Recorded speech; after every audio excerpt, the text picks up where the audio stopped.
이마, 겜티쇼게. पायकनु इमाई बेमा येनवा करिवो कजोई कमांगादना 세, 깡나 ngौ드리브니 깡나 मही가 명로이드리바 세, 마실로 됐을로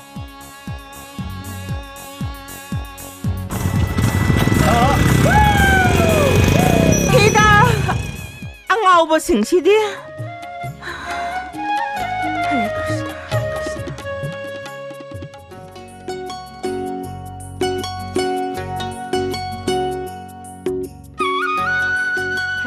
राशिगजे इसिंथिंगा इबेमा राशिदो नंग मागी बॉयफ्रेंड खाने हाइदना क्लास में तो खपना लोय खरबनी मम्मी के दो तुम सावे से खरबनी आगे मतलब थाइबी मदिला आइतु सिदा हाय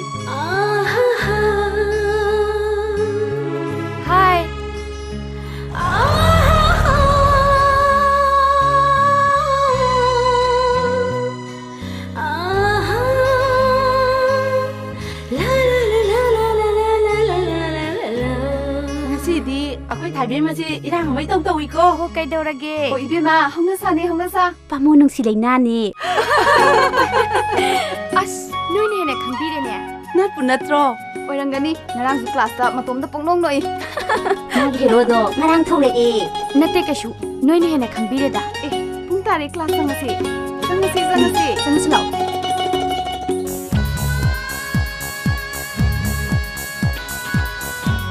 Hi.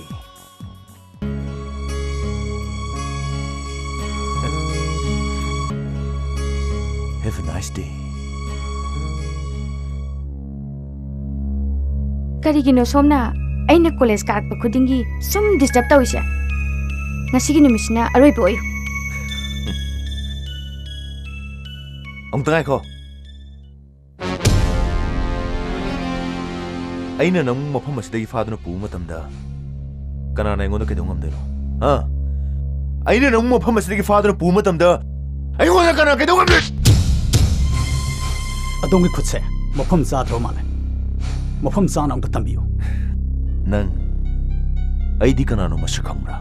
madugi natte adubu tan sadabadi thadon hangedwa misakta ai di natte Oh, yamna thona phabai wani.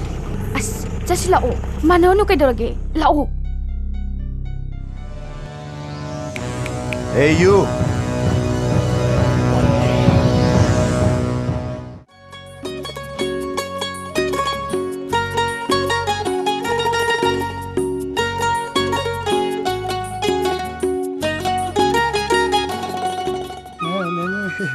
साहब साल जरे यारे यारे थममो अदुदा साहब आई थबक याम यौरे इबे मजु कदा रमना सकने हाइदुना केब कन लाकना होरे चखोंगी थबक सिसु आइगोना तारेबा करिनोने मोदो नंग हाइरिसिबो अइना मंगांगी नंगना मखुमी हेरा साहब आइना ngaमगा लबु जान नतेदा साहब आइना ngam होनरे त मार तरा खपसलई मागी मचिन से AK47 में सब माने पटक पटक पटक खपसलई बा इहे ओथोकनीदको मसी अंगांगसे अदुबुदि सुमिदा मानबुदि कुसेदना एगोंदा हाइजरिबा ओथोकपा ngang ni साहब हयेंग माना मयुम पालक खरी ओइनो खंगद्रेब साहब यारे मोदोन नंग वारी साबसी आई पंगसिल इबरा सिंगजिल इबरा आई खंगद्रे असमने साहब माने केजरी में तोरिबा अस एजी बेबरा में सुसुरेदा माय ममी केदो यक्सिलदना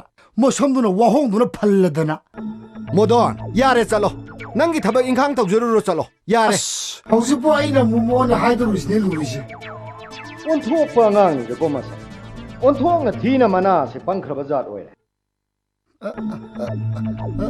साहब सिनी पुजरो आइबो करिनोने मसी अंगा एदी अखोय साहब ना डायबिटीज न नाबदु द सिनी से खर कित हंदजर masi di कइनो गछि दी अखोय साहब से सिनी खन पाम पाम मोदोन साहब पु नपादा हाइरुरो अदुनो फरनी ए अना बसदि नौरिंगे ममुटा न कंट्रोल तो होबा मसने म फर ए मसी अंगा सी कोरिया सिंगा ने कावर पोने आ इदे मा ला ला ला ला ए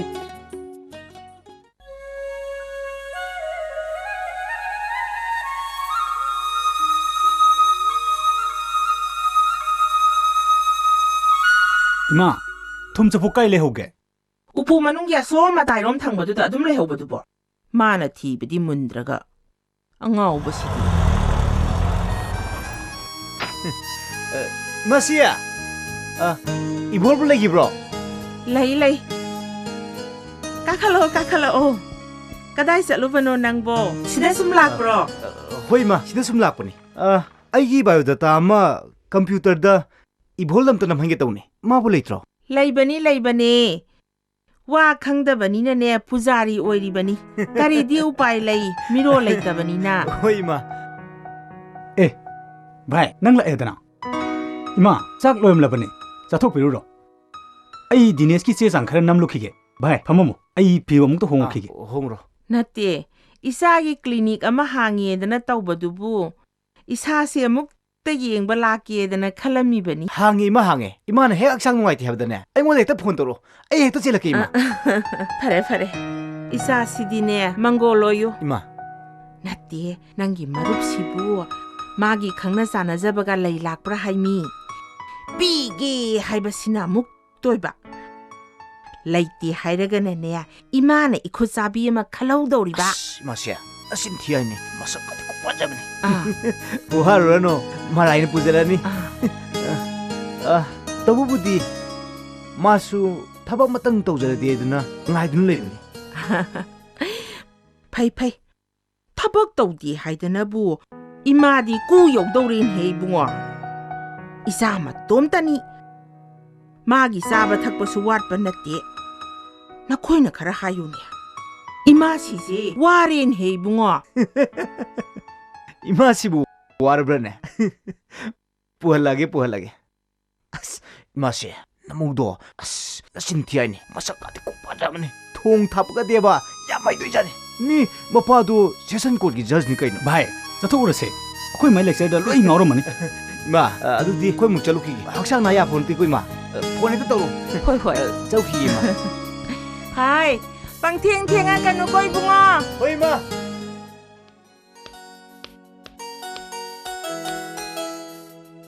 호 따모도 그다이나 뭉짝하잖아 아스 따모도 따라 보자니 뭐 따라 ngасꯥꯏꯗꯒꯤ ꯅꯁꯛ ꯎꯗꯦ ꯀꯥꯏ ꯆꯠꯂꯨꯔꯒꯦ ꯅꯪꯕꯣ ꯅꯪꯁꯦ ꯃꯊꯣꯡ ꯌꯥꯝ ꯆꯥꯗꯦꯀꯣ 싸저래 뭐 자비마 여라 어디 부상 자들이 미 실리다 뭐 사이 자르 주고 ꯑꯦ ꯑꯃꯨꯛ ꯍꯧꯔꯛꯑꯦꯗꯅ ꯁꯤꯗꯤ 저우 혹저로 하이로 ꯍꯣ ꯑꯩꯈꯣꯏ ꯃꯥꯗꯣ ꯀꯗꯥꯏ ꯆꯠꯈꯤꯒꯦꯕ ꯍꯣ ꯑꯩꯈꯣꯏ ꯃꯥꯗꯣ ꯀꯗꯥꯏ ꯆꯠꯈꯤꯒꯦ ꯍꯥꯏꯕꯅꯦ 아스 아도 ngасꯥꯏ나 ꯑꯗꯨꯃꯥꯏꯅ ꯀꯣ ꯍꯥꯏꯌꯥꯗ꯭ꯔꯣ ꯃꯤ ꯏꯃꯥꯕꯤꯕꯗꯤ ꯕꯖꯥꯔꯗ ꯏꯟꯁꯥꯡ ꯅꯥꯄꯤ ꯂꯩꯔꯨꯅꯦ ꯊꯣꯛꯈꯤꯕꯅꯦ ꯄꯩꯁꯥ ꯈꯤꯇ ꯄꯤꯌꯨ ꯍꯥꯏꯔꯒꯅꯦ ꯑꯁ ꯑꯣꯟꯊꯣꯛꯅ ꯐꯔꯛ ꯇꯥꯈ꯭ꯔꯄꯣꯠꯅꯤ ꯇꯥꯃꯣꯗꯣꯟꯗꯒ ꯁꯤꯟꯅꯔꯝꯕ꯭ꯔꯣ ꯉꯁꯤꯅꯦ ꯑꯩꯅ ꯁꯥꯎꯔꯛꯇꯅꯅꯦ ꯏꯃꯨꯡꯒꯁꯦ ꯀꯥꯡ ꯂꯣꯏ ꯆꯥꯏꯅꯤꯀꯣ 얘라 그리 와노다 뭐자비마 깡디 와리 호지티 람타네 람타 호지 뿌깡이 글씨 사는 애들은 뭐 아스 까란 기 따라노다 Oh my god ꯇꯥꯃꯣꯗꯣ ꯅꯪ ꯆꯠꯂꯣ ꯀꯗꯥꯏꯗꯅꯣꯃ ꯂꯩꯔꯣꯕ ꯑꯩꯅꯦ ꯉꯥꯎꯔꯛꯀꯗꯧꯔꯦꯕ ꯑꯩ ꯉꯥꯎꯔꯛꯀꯗꯧꯔꯦ ꯆꯠꯂꯣꯕ मधुमती हाबिनुद मजाइबे मा आइने जुमसे लेरैसे नन काबै चतपा हेरपदगी आइगी इना गन चाउरैबने अदुगा नंग न बुं वैद सलो हाइबदी नंग करे मलि नंग फरे तो चलो कदाइदनोमा लेरोबा भाई नन एबुई मुसे ले हरिंद्र बसु आइ जखिगे सहेब के मा बेमग लाप ngajuige मोय लागे सु जतकनी ꯑꯁ ꯀꯗꯥꯏꯗꯒꯤ ꯄ꯭ꯔꯦꯝꯅ ꯑꯃꯨꯛ ꯇꯧꯔꯛꯏꯁꯤꯅ ꯑꯣꯟꯊꯣꯛꯄ ꯍꯥꯏꯗꯨꯅꯦ ꯈꯣꯏꯗꯧꯅ ꯈꯣꯏꯗꯧ ꯁꯥꯎꯒꯠꯄꯅꯦ ꯑꯩꯅꯦ ꯉꯁꯤ ꯑꯩꯅ ꯏꯅꯥꯁꯦ ꯈꯔ ꯄꯪꯉꯦ ꯍꯥꯏꯗꯨꯅ ꯃꯖꯥꯕꯦꯝꯅ ꯑꯩꯕꯨ ꯊꯤꯅ ꯆꯩꯕ ꯑꯥꯕꯖꯤ ꯅꯆꯥꯕꯨ ꯀꯔꯤꯒꯤ ꯄꯣꯛꯄꯤꯔꯝꯃꯤꯅꯣ ꯄꯣꯛꯄꯤꯔꯝꯃꯁꯨ ꯏꯅꯥꯁꯦ ꯇꯥꯍꯟꯕꯤꯔꯝꯃꯨꯗ꯭ꯔꯥ ꯑꯥꯕꯖꯤ ꯀꯩꯅꯣ ꯑꯃꯨꯛ ꯇꯧꯅꯔꯤꯁꯤꯅ ꯍꯥꯏ ꯃꯣꯗꯣꯜ ꯍꯥꯏꯕ ꯁꯛꯊꯤꯕ ꯀꯔꯤꯅꯣ ꯅꯪꯅ ꯇꯦꯡꯊꯥꯔꯤꯗꯨꯕꯣ ꯀꯩꯅꯣꯅꯦ ꯁꯤꯕꯣ 이마베마 너사람이 아셔라이 만비시나 아이부 살로 하리마 호 아이세게 그래 아이부 사이는 간게봐 아이부 사이 간게봐 맞이야 아이세이 간게야 맞이야 아이세이 간게야 호 아이세게 하이바네 아이세게 하이바 그이노네 시보 이비마 ꯅꯪ ꯅꯕꯨꯡꯁꯤꯗ ꯀꯔꯤ ꯍꯥꯏꯔꯨꯔꯒꯦ ꯀꯔꯤꯅꯣꯅꯦ ꯇꯧꯔꯤ ꯂꯥꯁꯤꯕꯨ ꯑꯩ ꯀꯩꯁꯨ ꯍꯥꯏꯗꯦꯃꯤ ꯃꯥꯅ ꯚꯥꯞꯅ ꯁꯥꯖꯤꯟꯗꯨꯅ ꯐꯩꯔꯦꯡ ꯇꯨꯔꯦꯡ ꯉꯥꯡꯉꯤꯕꯅꯤ 또 아이고 파이가 파이티가 내가 살짝 이비면 하리지 ꯑꯦ 이마 밥 따래 마나 lâm ꯍꯦꯟꯕ ꯌꯥꯕꯣ ꯅꯠꯇꯦ ꯁꯦ ꯁꯤ ꯄꯨꯁꯜꯂꯣꯁꯤ 벨레 이마 너 튀자이도 미가 미만하디 하라바디 ꯅꯪꯅ ꯈꯔ ꯍꯟꯕ ꯇꯥꯔꯦꯗꯅ ꯏꯆꯥꯁꯤꯗꯤ ꯍꯣ ꯃꯥꯒꯤ ꯃꯅꯥꯁꯦ ꯍꯟꯗꯛ ꯃꯔꯛ ꯈꯔ ꯍꯦꯟꯅ ꯄꯪꯁꯤꯜꯂꯛꯄꯗꯧ ꯇꯧꯏ ꯋꯥꯒ ꯑꯃꯠꯇ ꯉꯥꯡꯅꯕ ꯌꯥꯗ꯭ꯔꯦ ꯏꯃꯥ ꯑꯩꯅ ꯍꯥꯏꯕ ꯄꯩꯁꯥꯗꯨ ꯄꯤꯔꯣꯕ ꯑꯩ ꯉꯁꯥꯏꯗꯩ ꯉꯥꯏꯔꯝꯃꯤꯕꯅꯤ ꯁꯦ ꯍꯦ ꯉꯟꯅ ꯍꯜꯂꯛꯎꯀꯣ ꯅꯪ ꯄꯥꯕꯨꯡ ꯑꯃꯨꯛ ꯍꯜꯂꯛꯇ꯭ꯔꯤꯉꯩꯗ ꯋꯥ ꯑꯃꯨꯛ ꯊꯣꯛꯅꯅꯤꯀꯣ प्रभु थाइबेमना कॉलेज का कुंबसे इबोलना थिंदोक थिन तौ ले मानेने अदुदि इबोलसिदि थाइबेमगी ड्राइवर तारे प्रभु हाय ना ड्राइवर इबोलना थाइबेमा पुला है ना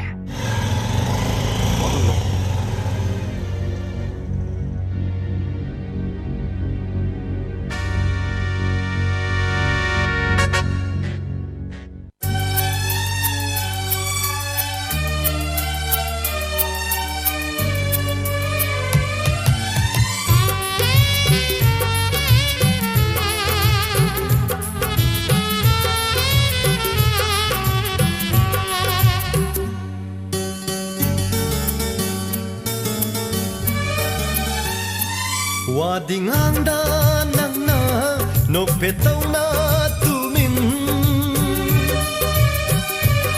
wadinganda nangna nopetawna tumin kari marololi nangi thamoy kari pau khom none nangna challiba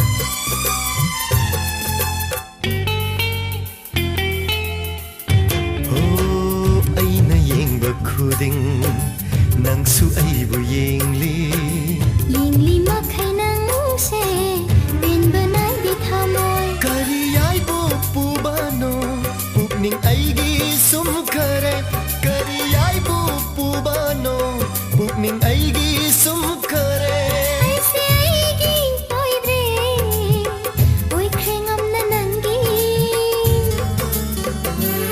wading handa nangna no petawna kari marololi nangi thamoy kari pau khong none nangna challiba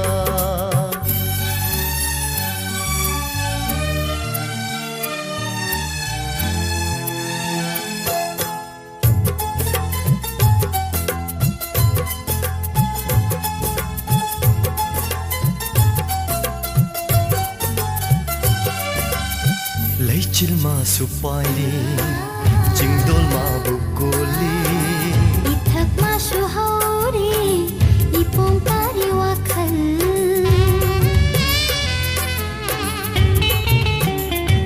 oh leichil ma supairi jingdol ma bukoli ithak ma shuhauri ipong tari wakhal manganda uba nang se laklo tai bang sidaw mangda uba nang se laklo tai bang sidaw lakli nangi nata lauro pambanana wadinganda nangna no petawna tumin wadinganda nangna no petawna kari marololi nangi thamoy kari pau khom none nangna challiba marolaiba nangi marolonba migye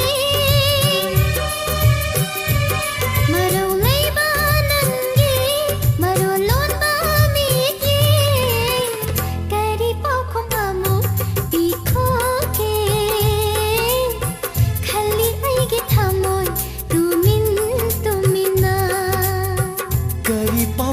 none nangna challiba khali aigi thamoy tumin tumina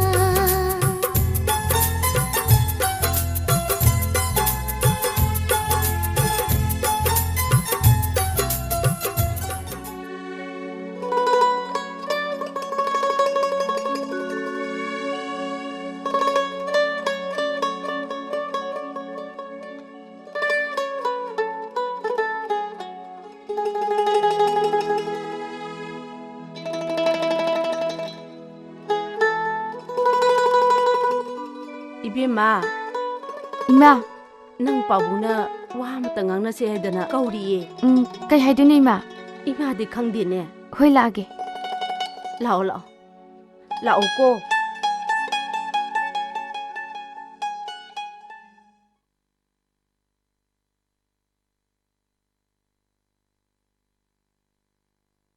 ꯄꯥꯕꯨꯡ ꯀꯩ ꯇꯥꯛꯄꯤꯒꯗꯕ ꯐꯝꯃꯨꯁꯤꯗ ꯏꯄꯥꯒ ꯋꯥꯔꯤ ꯁꯥꯁꯤ ꯄꯥꯕꯨꯡ ꯀꯩ ꯇꯥꯛꯄꯤꯒꯗꯕ ꯏꯄꯥꯒꯤꯗꯤ ꯅꯍꯥꯛ ꯈꯛꯇꯅꯤ ꯅꯊꯛꯇ ꯑꯃꯗꯤ ꯅꯈꯥꯗ ꯑꯃꯠꯇ ꯂꯩꯇ꯭ꯔꯕꯅꯤ ꯑꯩꯒꯤ ꯑꯁꯥ ꯄꯨꯝꯅꯃꯛ ꯅꯉꯣꯟꯗ ꯂꯣꯏꯅ ꯊꯝꯂꯕꯅꯤ ꯅꯁꯥꯒꯤ ꯅꯊꯧꯗ ꯄꯨꯛꯅꯤꯡ ꯆꯪꯕ ꯃꯤꯊꯣꯏ ꯃꯤꯍꯦꯟꯕ ꯑꯃ ꯑꯣꯏꯕ ꯍꯥꯏꯕꯁꯦ ꯏꯄꯥꯅ ꯄꯥꯝꯃꯤꯅꯦ ꯄꯥꯕꯨꯡ ꯅꯍꯥꯛ ꯅꯤꯡꯉꯣꯜꯅꯤ ꯅꯣꯡꯃꯗꯤ ꯌꯨꯝ ꯑꯁꯤ ꯊꯥꯗꯣꯛꯇꯨꯅ ꯁꯣꯏꯗꯅ ꯆꯠꯈ꯭ꯔꯗꯕꯅꯤ ꯅꯪ ꯅꯁꯥꯒꯤ ꯍꯩꯅꯕꯤ ꯑꯃꯗꯤ ꯄꯥꯝꯖꯕ ꯈꯛꯇꯅ ꯆꯠꯅꯕ ꯌꯥꯔꯛꯂꯣꯏꯅꯦ 이베마 이마 이베마 ꯌꯥꯝꯅ ꯉꯥꯡꯕꯤꯈ꯭ꯔꯦꯗ 이자나 ꯄꯥꯝꯕꯗꯣ ꯇꯧꯖꯁꯅꯨ 이자나 ꯄꯥꯝꯕꯗꯣ 이자 ꯃꯇꯣꯝꯇꯅꯤ ꯍꯩ ꯃꯗꯨꯅ ꯆꯠꯅꯕ ꯌꯥꯔꯣꯏꯅꯦ ꯃꯁꯤ ꯍꯥꯏꯐꯝ ꯊꯣꯛꯄꯅꯤꯅꯦ ꯀꯅꯥꯒꯤ ꯃꯆꯥꯅꯣ ꯍꯥꯏꯅ ꯊꯤꯔꯛꯑꯗꯤ ꯑꯩꯕꯨ ꯆꯦꯟꯊꯔꯣꯏꯗ꯭ꯔꯣ 이자나 ꯀꯔꯤ ꯇꯧꯔꯒꯦ ꯍꯥꯏꯔꯤꯁꯤꯕꯣ ꯑꯁ ꯀꯗꯥꯏꯗꯒꯤꯅꯣ ꯃꯣꯏ ꯄꯥꯕꯨꯡꯅ ꯉꯁꯤ ꯄꯣꯊꯣꯔꯛꯏꯕ ꯋꯥꯁꯤꯡꯁꯤꯕꯣ ꯃꯔꯝ ꯂꯩꯗꯨꯅ ꯍꯥꯏꯔꯤꯕꯅꯤ ꯅꯪ ꯉꯁꯤ ꯀꯔꯥꯏ ꯆꯠꯂꯤ ꯀꯩꯁꯨꯝ ꯆꯠꯇꯦꯅ ꯄꯥꯕꯨꯡ ꯑꯩꯗꯤ ꯅꯍꯥꯟ ꯃꯈꯩ ꯄꯤꯁꯛ ꯄꯤꯛꯂꯤꯕ ꯑꯉꯥꯡꯗꯧꯅ ꯎꯏ ꯏꯆꯥ ꯆꯥꯎꯔꯦ ꯍꯥꯏꯕ ꯚꯥꯞ ꯇꯥꯔꯨꯗ꯭ꯔꯦ ꯉꯁꯤꯗꯤ ꯀꯩꯗꯧꯔꯒꯦ ꯇꯧꯕꯤꯔꯤꯁꯤꯕꯣ ꯑꯁ 이mun제 ꯀꯣꯠꯇꯨ ꯉꯥꯏꯔꯦꯗ ꯃꯃꯥ ꯃꯇꯥꯡ ꯆꯥꯗꯅ ꯑꯥꯔꯒꯨꯃꯦꯟ ꯇꯧꯔꯛꯀꯅꯨ ꯑꯩꯅ ꯍꯥꯏꯔꯤꯕꯁꯦ ꯑꯥꯏ ꯋꯤꯠꯅꯦꯁ ꯂꯩꯗꯅ ꯍꯥꯏꯔꯤꯕꯅꯤ 이자기 이야디네 이자부 간자스누 마마 마빠나 쿠팅전바 파함데 마사 야나자비 이마시디 뭘 바봉이만 학달래라디네 아이 중얼었게 도래 아이 잘라오기게 마시 마마시수 angakpanidana 하이 모돈 사헵 거기 답비겠다 ꯅꯪ ꯉꯁꯤ ꯀꯩ ꯇꯧꯔꯦ 사헵 이승 맛이 죽신다래 레이노 이승 제벤 얼로 있어래 어도 사헵 상곰디 럭저럭더라 맞자 난 토끼에너 ngasi디 상곰 수모래 하래 마두 야바 타박라네 마사 난 토크라부 상곰 숨다바 홍나브로 아이 위너스 우저라바니 사 ꯏꯆꯦꯝꯆꯦ ꯁꯤꯗꯒꯤꯗꯤ ꯅꯃꯧꯒ ꯂꯥꯛꯑꯗꯤ ꯅꯨꯡꯉꯥꯏꯔꯗꯕꯅꯤ ꯅꯃꯧꯒ ꯂꯥꯛꯑꯗꯤ ꯑꯩꯈꯣꯏꯒꯁꯦ ꯀꯥꯎꯕꯤꯈ꯭ꯔꯒꯅꯤ ꯀꯧꯕꯤꯔꯛꯑꯔꯣꯏ ꯀꯔꯤꯒꯤ ꯀꯧꯔꯣꯏꯗꯧꯔꯤꯕꯅꯣꯅꯦ ꯊꯣꯏꯅꯣꯏꯕꯦꯝꯃ ꯅꯪꯕꯣ ꯑꯗꯨꯕꯨꯅꯦ ꯏꯆꯥ ꯅꯨꯄꯥꯁꯦ ꯚꯥꯞ ꯑꯃ ꯏꯇꯥ ꯇꯥꯗꯦꯅꯦ ꯃꯁꯥꯅ ꯈꯪꯅꯁꯨ ꯄꯨꯁꯤꯜꯂꯛꯇꯦ ꯀꯝꯗꯧꯗꯣꯏꯅꯣ ꯈꯪꯗꯦ ꯑꯩꯅꯒ ꯑꯍꯜ ꯑꯣꯏꯁꯤꯜꯂꯛꯄꯅꯦ ꯏꯕꯣꯍꯟꯗꯨꯁꯨ ꯚꯥꯞ ꯇꯥꯔꯕꯗꯨꯗꯤ ꯃꯥ ꯃꯁꯥꯒꯤ ꯊꯕꯛ ꯑꯃꯇꯪ ꯇꯧꯖꯅꯤꯡꯗꯨꯅ ꯑꯣꯏꯔꯝꯒꯅꯤꯌꯦ ꯍꯣꯏ ꯃꯗꯨꯁꯨ ꯆꯨꯝꯃꯤꯗ ꯑꯩꯅꯗ ꯏꯃꯧꯗꯣ ꯎꯖꯅꯤꯡꯕꯒꯤ ꯄꯪꯍꯥꯏ ꯍꯥꯏꯕꯒꯤ ꯋꯥꯅꯤꯗ ꯅꯍꯥꯟ ꯅꯣꯡꯃ ꯃꯥꯒꯤ ꯃꯃꯥꯟꯅꯕ ꯗꯥꯛꯇꯔ ꯗꯤꯅꯦꯁꯇꯣ ꯈꯪꯉꯤꯗꯅ ꯃꯥꯅꯁꯨ ꯑꯃ ꯂꯩꯔꯦꯗꯅ ꯍꯥꯏꯔꯝꯃꯕꯅꯤꯍꯦ ꯊꯣꯏꯅꯣꯏꯕꯦꯝꯃ ꯅꯪꯕꯣ ꯏꯆꯦꯝꯆꯦ ꯁꯤꯗꯒꯤꯗꯤ ꯅꯃꯧꯒ ꯂꯥꯛꯑꯗꯤ ꯑꯩꯈꯣꯏꯒꯁꯦ ꯀꯧꯕꯤꯔꯛꯑꯔꯣꯏ ꯏꯆꯥ ꯑꯅꯤ ꯁꯨꯕꯁꯨ ꯅꯠꯇꯦ ꯏꯃꯧꯕꯨ ꯀꯔꯤꯒꯤ ꯂꯨꯅ ꯇꯧꯔꯣꯏꯗꯧꯔꯤꯕꯅꯣ ꯃꯥꯁꯨ ꯚꯥꯞ ꯇꯥꯔꯤ ꯄꯣꯠꯅꯤꯗ ꯚꯥꯞꯇꯨꯕꯨ ꯇꯥꯔꯕꯗꯤ ꯐꯔꯕꯅꯤꯅꯦ ꯆꯠꯂꯣ ꯆꯠꯂꯣ ꯅꯪꯁꯨ ꯊꯦꯡꯈ꯭ꯔꯅꯤ ꯑꯗꯣ ꯏꯆꯦꯝꯆꯦ ꯅꯨꯡꯒ ꯑꯃꯠꯇ ꯌꯥꯎꯗ꯭ꯔꯕꯅꯤ ꯀꯔꯤ ꯇꯧꯖꯔꯝꯈꯣꯒꯦ ꯌꯥꯔꯦ ꯌꯦꯡꯉꯣꯏ ꯍꯌꯦꯡꯗꯤꯅꯦ ꯃꯅꯤꯡꯒꯤ ꯀꯣꯠꯇꯨꯗꯒꯤꯅꯦ ꯐꯧ ꯈꯔ ꯀꯣꯊꯣꯛꯁꯤꯀꯣ ꯏꯆꯦꯝꯆꯦ ꯐꯧꯅ ꯄꯩꯒꯩ ꯂꯩꯔꯤꯁꯤꯗꯤ ꯍꯥꯏ ꯑꯁꯤꯗꯤ ꯆꯥꯛ ꯍꯥꯎꯇꯦꯅꯦ ꯏꯍꯦ ꯅꯪꯒꯤ ꯆꯦꯡ ꯈꯔ ꯄꯨꯖꯈꯣꯀꯣ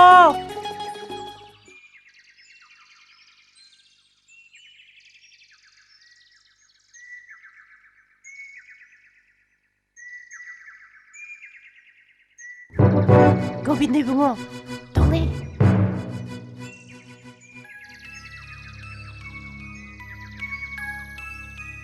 타이베마 엉뚱하고 왕 같은 거는 그시 ꯑꯩꯕꯨꯔꯥ ꯀꯔꯤ ꯋꯥꯅꯣ ꯑꯩꯈꯣꯏ ꯏꯕꯨꯡꯉꯣ ꯒꯣꯕꯤꯟꯗꯅ ꯄꯥꯝꯂꯤꯕꯁꯤ ꯀ꯭ꯔꯤꯁꯅꯒ ꯔꯥꯙꯥꯒ ꯊꯃꯣꯏ ꯃꯔꯤ ꯂꯩꯅꯕꯗꯨꯅꯤ ꯀꯔꯤ ꯍꯥꯏꯒꯦ ꯍꯥ ꯑꯩ ꯈꯪꯉꯦ ꯅꯪꯒꯤ ꯄꯨꯛꯅꯤꯡꯅ ꯀꯔꯤ ꯄꯥꯝꯃꯤꯒꯦ ꯍꯥꯏꯕ ꯑꯩ ꯈꯪꯉꯦ ꯑꯗꯨꯒ ꯅꯪꯅꯁꯨ ꯑꯩꯒꯤ ꯑꯅꯤꯡꯕ ꯀꯔꯤꯅꯣ ꯍꯥꯏꯕ ꯈꯪꯂꯝꯒꯅꯦꯅ ꯈꯜꯂꯤ ꯑꯣ ꯀꯔꯤ ꯋꯥꯅꯣ ꯍꯥꯏꯅꯤꯡꯉꯤꯕꯗꯣ ꯐꯔꯦ ꯈꯪꯂꯕꯁꯨ ꯈꯪꯗ꯭ꯔꯕꯁꯨ ꯀꯩꯁꯨ ꯀꯥꯏꯗꯦ ꯑꯗꯨꯕꯨ ꯊꯥꯏꯕꯦꯝꯃ ꯑꯩ ꯅꯪꯕꯨ ꯅꯨꯡꯁꯤ ꯑꯗꯨꯒ ꯅꯨꯡꯁꯤꯕꯒꯤꯗꯤ ꯀꯔꯤꯁꯨ ꯊꯣꯏꯅ ꯀꯥꯏꯗꯕ꯭ꯔꯥꯅ ꯈꯜꯂꯤ ꯑꯗꯨꯒ ꯃꯁꯤꯗ ꯅꯪꯅ ꯌꯥꯅꯤꯡꯕ ꯌꯥꯅꯤꯡꯗꯕ ꯍꯥꯏꯕꯗꯨꯗꯤ ꯇꯣꯉꯥꯟꯕ ꯋꯥꯐꯝ ꯑꯃꯅꯤ ꯑꯗꯨꯕꯨ ꯃꯤꯒꯤ ꯄ꯭ꯔꯄꯣꯖꯦꯜ ꯑꯃꯕꯨ ꯌꯥꯝꯅ ꯏꯀꯥꯏ ꯈꯪꯗꯕ ꯃꯑꯣꯡ ꯑꯃꯗ ꯏꯀꯥꯏꯕ ꯄꯤꯕ ꯍꯥꯏꯕꯁꯦ ꯑꯩ ꯈꯤꯇꯪ ꯋꯥꯔꯧꯏ. ꯑꯣ, ꯃꯈꯥ ꯇꯥꯅ ꯍꯥꯏꯅꯤꯡꯂꯤꯕꯁꯤ ꯀꯔꯤꯅꯣ? ꯑꯩꯒꯤ ꯑꯣꯏꯅꯗꯤ ꯊꯣꯏꯅ ꯂꯩꯇꯦ. ꯇꯧꯕꯇꯕꯨ ꯑꯩꯗꯤ ꯃꯤꯅ ꯂꯥꯛꯆꯕ ꯌꯥꯗꯦ. 이보홀 ꯑꯃꯗꯤ ꯅꯪꯅ ꯑꯩꯉꯣꯟꯗ ꯂꯥꯜꯂꯦ ꯍꯥꯏꯖꯕ ꯇꯥꯕ. ꯅꯠꯇ꯭ꯔꯕꯗꯤ ꯌꯥꯝꯅ ꯉꯛꯀꯟꯕ ꯎꯁꯤꯠꯊꯑꯣꯏꯗꯕ ꯇꯧꯔꯒꯗꯤ ꯑꯩꯒꯤ ꯑꯁꯥꯎꯕꯁꯦ ꯐꯥꯊꯕ ꯉꯝꯗꯕ ꯀꯥꯟꯗꯗꯤ ꯀꯔꯤ ꯑꯣꯏꯔꯛꯀꯅꯤ ꯍꯥꯏꯕ ꯅꯪ ꯈꯪꯕ꯭ꯔꯥ? ꯋꯥꯐꯝ ꯑꯗꯨꯒꯤ ꯑꯣꯏꯔꯕꯗꯤ ꯑꯩꯉꯣꯟꯗꯗꯤ ꯀꯔꯤꯁꯨ ꯍꯥꯏꯅꯤꯡꯉꯥꯏ ꯂꯩꯇꯦ. ꯃꯗꯨꯗꯤ ꯃꯇꯝ ꯑꯃꯗꯤ ꯊꯧꯗꯣꯛꯁꯤꯡꯗꯨꯒꯤ ꯃꯈꯥ ꯄꯣꯜꯂꯤ. ꯑꯣ, ꯑꯗꯨꯗꯤ ꯒꯣꯕꯤꯟ ꯀꯅꯥꯅꯣ ꯍꯥꯏꯕꯁꯤ ꯈꯪꯅꯕ ꯇꯥꯔꯦꯗꯅ. ꯋꯥꯐꯝ ꯑꯁꯤ ꯑꯗꯨ ꯄꯪꯂꯨ ꯂꯨꯅ ꯂꯧꯗꯕꯅ ꯐꯩꯗ. ꯑꯩꯅ ꯅꯤꯡꯕ ꯈꯛꯇꯅ ꯆꯨꯝꯕꯅꯤ ꯍꯥꯏꯅ ꯅꯤꯡꯕꯁꯨ ꯑꯔꯥꯟꯕꯅꯤ.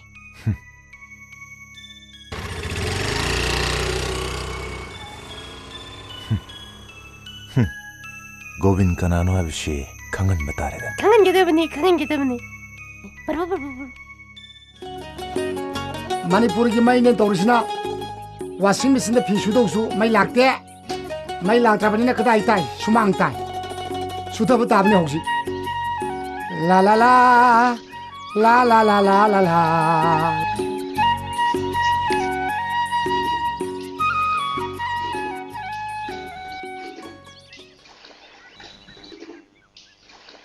ꯅꯨꯡꯁꯤꯒꯤ ꯇꯦꯅ ꯄꯥꯜꯂꯕꯗ ꯃꯤꯒꯤ ꯑꯣꯏꯈꯤꯅꯤ ꯊꯋꯥꯏ ꯑꯁꯦ. ꯅꯨꯡꯁꯤꯂꯥꯡꯗ ꯊꯨꯔꯕ ꯃꯣꯗꯣ ꯇꯦꯔꯦ ꯔꯦ ꯔꯦ ꯔꯦ ꯔꯦ ꯔꯦ. ꯀꯥꯟꯗꯦ ꯍꯣꯔꯦꯟꯗꯤ ꯃꯍꯜ ꯂꯩꯀꯥꯏꯗ ꯊꯥꯕꯜ ꯆꯣꯡꯕ ꯂꯩ. ꯊꯥꯕꯜ ꯆꯣꯡꯕ ꯌꯥꯎꯔꯨꯒꯦ, ꯅꯤꯛꯊꯔꯨꯒꯦ.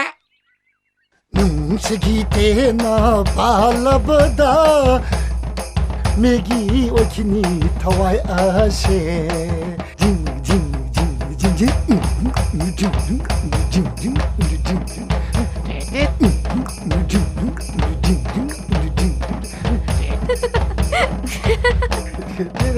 ꯇꯥꯃꯣꯗꯣ, ꯀꯩꯅꯣ ꯍꯦ ꯉꯁꯤꯗꯤ ꯌꯥꯝ ꯃꯣꯟꯗꯥ ꯅꯨꯡꯉꯥꯏ ꯑꯣꯏꯗ. ꯅꯊꯧ ꯂꯩꯕ꯭ꯔꯣ? ꯕꯁꯟꯇꯁꯤꯕꯨ ꯅꯣꯏ ꯅꯊꯟꯗ ꯑꯣꯏ ꯌꯥꯕ꯭ꯔꯣ? ꯑꯩꯈꯣꯏꯁꯨ ꯕꯁꯟꯇ ꯂꯥꯛꯄꯁꯤꯗ ꯊꯃꯣꯏꯁꯦ ꯌꯦꯡꯅꯤꯡ ꯍꯨꯜꯂꯤꯕꯅꯤꯅꯦ, ꯍꯨꯜꯂꯤꯕ. ꯊꯥꯕꯜ ꯆꯣꯡꯕ ꯃꯈꯣꯟ ꯇꯥꯕꯗ ꯀꯔꯝꯅ ꯀꯅꯥꯒꯤ ꯊꯃꯣꯏꯅ ꯇꯤꯡ ꯇꯤꯡ ꯄꯥꯜꯂꯣꯏꯗꯒꯦ? ꯑꯦ, ꯃꯁꯛ ꯑꯁꯤꯒ ꯌꯦꯡꯅꯤꯡ ꯆꯣꯡꯉꯛꯏ ꯀꯥꯏꯅ. ꯆꯠꯂꯣꯍꯦ, ꯌꯦꯡꯅꯤꯡꯗꯦ. ꯑꯦꯔꯥ, ꯆꯣꯡꯕꯗꯤ ꯌꯥꯎꯗꯦꯗ. ꯉꯔꯥꯡ ꯑꯩꯅ ꯊꯦꯡꯅ ꯍꯜꯂꯛꯏꯗꯨꯗꯤ ꯊꯥꯕꯜ ꯆꯣꯡꯕ ꯌꯦꯡꯉꯨꯕꯅꯦ, ꯌꯦꯡꯉꯨꯕ. ꯇꯥꯃꯣꯗꯣ, ꯅꯪ ꯈꯪꯅꯤꯗꯅ. ꯄꯥꯕꯨꯡ ꯇꯥꯛꯊꯣꯛꯀꯦ. ꯁꯦ, ꯁꯤꯝꯇ ꯌꯥꯎꯕꯤꯌꯣ. ꯍꯧꯔꯕ꯭ꯔꯥ? ꯅꯪ ꯍꯧꯔꯕ꯭ꯔꯣ? ꯉꯥꯏꯈꯣꯅꯦ, ꯅꯪꯕꯨ ꯅꯈꯨꯠ ꯇꯦꯛꯄ ꯃꯤꯁꯨ ꯅꯠꯇꯦ. ꯅꯪꯁꯦ ꯈꯔꯗꯤ ꯇꯟꯕ ꯃꯤꯅꯤ ꯅꯪ. ꯅꯧ ꯐꯠꯇꯕ ꯇꯧꯅꯣ. ꯐꯤ ꯁꯤꯝꯇꯪ ꯌꯥꯎꯕꯤꯕꯗ ꯅꯪ ꯁꯤꯔꯗ꯭ꯔꯣ? ꯑꯗꯨ ꯑꯣꯏꯔꯒꯅ ꯅꯪꯅ ꯁꯦꯠꯂꯗꯨꯁꯨ ꯄꯤꯔꯛꯑꯣ, ꯁꯨꯗꯣꯛꯄꯤꯔꯝꯃꯒꯦ. ꯖꯥꯠꯂꯝꯅꯤꯅꯦ. ꯅꯨꯡꯁꯤꯈ꯭ꯔꯕ ꯏꯆꯟꯅꯤꯁꯦ. ꯑꯣꯟꯊꯣꯛꯅ ꯀꯦꯅ ꯌꯣꯛꯂꯛꯈ꯭ꯔꯕ. ꯈꯪꯗꯦ, ꯍꯌꯦꯡ ꯃꯌꯨꯝ ꯃꯀꯩ ꯄꯥꯜꯂꯒ ꯀꯔꯝ ꯊꯣꯛꯀꯗꯕ ꯑꯉꯥꯡꯅꯣ. All right. ꯑꯩ ꯐꯅꯕ ꯂꯣꯏ ꯁꯤꯜꯂꯒꯦ. Okay. Bye-bye.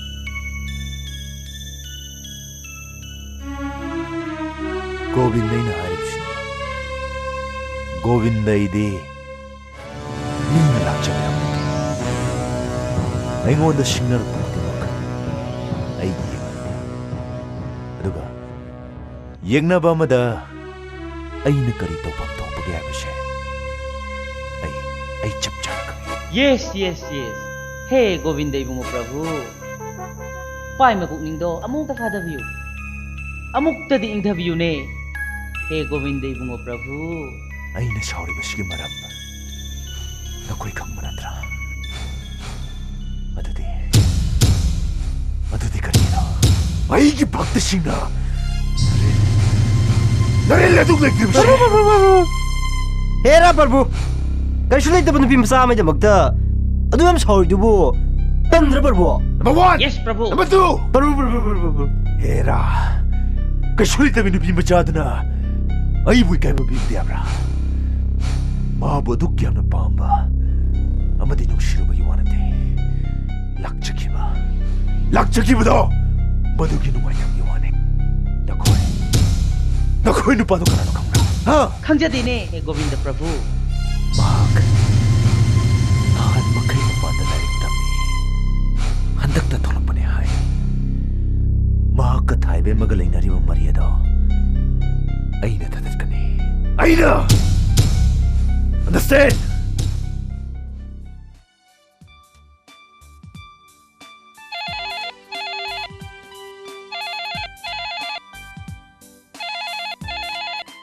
Hello? ꯌꯥꯝꯕꯨꯡꯂꯣ? ꯃꯥꯅꯤ ꯑꯩ ꯅꯉꯣꯟꯗ ꯐꯣꯟ ꯇꯧꯔꯛꯀꯦ ꯇꯧꯔꯝꯃꯤꯅꯤ ꯀꯩ ꯂꯩꯒꯦ? ꯀꯔꯤꯁꯨ ꯂꯩꯇꯦꯗ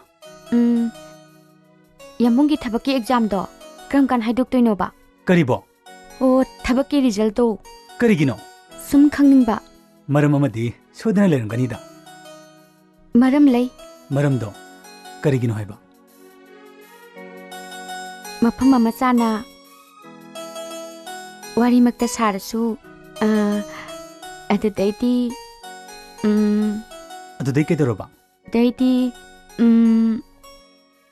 ꯅꯣꯏ ꯀꯩꯅꯣꯗꯤ ꯑꯗꯨ ꯑꯣꯏꯔꯒꯦ ꯍꯥꯏꯕ ꯀꯩꯅꯣ ꯈꯪꯗꯦꯃꯤ ꯀꯔꯤꯒꯤꯅꯣ ꯑꯗꯨꯛ ꯁꯥꯎꯔꯤꯗꯨꯕꯣ? ꯌꯥꯝ ꯍꯥꯏꯖꯤꯜꯂꯛꯀꯅꯨꯀꯣ ꯑꯗꯩꯗꯤ ꯑꯩ ꯏꯀꯥꯏꯖꯔꯛꯀꯅꯤ ꯑꯩꯅ ꯏꯀꯥꯏꯔꯗꯤ ꯇꯨꯃꯤꯟ ꯂꯩꯊꯣꯛꯈꯤꯅꯤꯀꯣ ꯅꯪ ꯑꯃꯨꯛ ꯇꯥꯟꯅꯕꯗ ꯋꯥꯖꯅꯤ ꯌꯥꯝ ꯁꯥꯎꯒꯜꯂꯤꯅ ꯁꯥꯎꯔꯕꯣ? ꯁꯥꯎꯅꯤꯡꯉꯤ ꯑꯩꯕꯨꯗꯤ ꯏꯀꯥꯏ ꯈꯪꯗꯕꯤ ꯇꯥꯍꯜꯂꯤꯅꯦ ꯑꯁ ꯆꯀ꯭ꯔꯤ ꯌꯥꯝ ꯊꯥꯡꯉꯤꯅ ꯁꯤꯗꯤ ꯑꯩ ꯀꯞꯅꯤꯡꯕ ꯑꯃ ꯌꯥꯎꯔꯦꯀꯣ ꯀꯞꯊꯣꯔꯛꯑꯒꯦ ꯅꯪꯅ ꯅꯣꯛꯄ ꯎꯔꯦ ꯅꯪꯅ ꯅꯨꯡꯁꯤꯅ ꯌꯦꯡꯕ ꯎꯔꯦ ꯅꯪꯅ ꯁꯥꯎꯕꯁꯨ ꯎꯔꯦ ꯀꯞꯄꯗꯤ ꯑꯃꯨꯛꯇ ꯇꯥꯗ꯭ꯔꯤ ꯀꯞꯄꯨꯅꯦ ꯅꯪꯅ ꯄꯦꯟꯅꯕ ꯑꯣꯏꯔꯗꯤ ꯀꯞꯄꯣꯏ ꯐꯥꯒꯤ ꯇꯧꯅꯤꯗ ꯑꯩꯁꯨ ꯈꯪꯉꯤ ꯄꯔꯤꯈꯥꯒꯤ ꯐꯣꯜ ꯑꯊꯨꯕ ꯃꯇꯝꯗ ꯂꯥꯎꯊꯣꯔꯛꯑꯅꯤ ꯃꯗꯨ ꯐꯥꯎꯗꯪꯗꯤ ꯉꯥꯏꯔꯁꯤ ꯑꯩꯒꯤꯁꯦ ꯊꯋꯥꯏ ꯋꯥꯃꯟꯗꯨꯅ ꯇꯧꯕꯅꯤ ꯃꯤꯐꯠꯇ ꯑꯃꯅ ꯌꯥꯝꯅ ꯀꯟꯅ ꯀꯥꯏꯍꯧꯔꯤ ꯑꯩꯈꯣꯏꯒꯤ ꯑꯣꯏꯕ ꯃꯐꯝ ꯑꯃꯇꯪ ꯈꯪꯍꯧꯗ꯭ꯔꯕꯗꯤ ꯄꯥꯛ ꯍꯜꯂꯣꯏꯗꯧꯔꯤ ꯑꯩ ꯈꯪꯉꯤ ꯑꯗꯨꯕꯨ ꯀꯥ ꯍꯦꯟꯅ ꯄꯪꯍꯦꯟ ꯍꯦꯟꯖꯟꯕꯁꯨ ꯌꯥꯕ ꯅꯠꯇꯦꯗ ꯃꯗꯨꯅ ꯌꯥꯝꯕꯨꯡꯅ ꯈꯟꯕꯒꯤ ꯋꯥꯅꯤꯗꯅ ꯃꯁꯤ ꯋꯥꯁꯦ ꯇꯣꯛꯑꯁꯤ ꯇꯣꯛꯄ ꯌꯥꯔꯣꯏ ꯅꯪ ꯑꯩꯕꯨ ꯅꯨꯡꯁꯤꯕ꯭ꯔꯥ ꯍꯧꯖꯤꯛꯄꯨ ꯏꯅꯧ ꯅꯧꯅ ꯑꯃꯨꯛ ꯈꯨꯝꯈꯤꯗ꯭ꯔꯣ ꯇꯥꯔꯤ ꯃꯈꯩ ꯄꯦꯟꯕ ꯅꯥꯏꯗꯕꯗꯤ ꯅꯨꯡꯁꯤꯕ ꯍꯥꯏꯕꯗꯨꯅꯤ ꯌꯦꯡꯂꯤ ꯃꯈꯩ ꯑꯁꯨꯝ ꯌꯦꯡꯅꯤꯡꯕꯗꯤ ꯅꯪꯒꯤ ꯃꯥꯏꯊꯣꯡꯅꯤ ꯑꯁꯦꯡꯕꯒꯤꯔꯣ ꯑꯁꯦꯡꯕꯒꯤꯅꯤ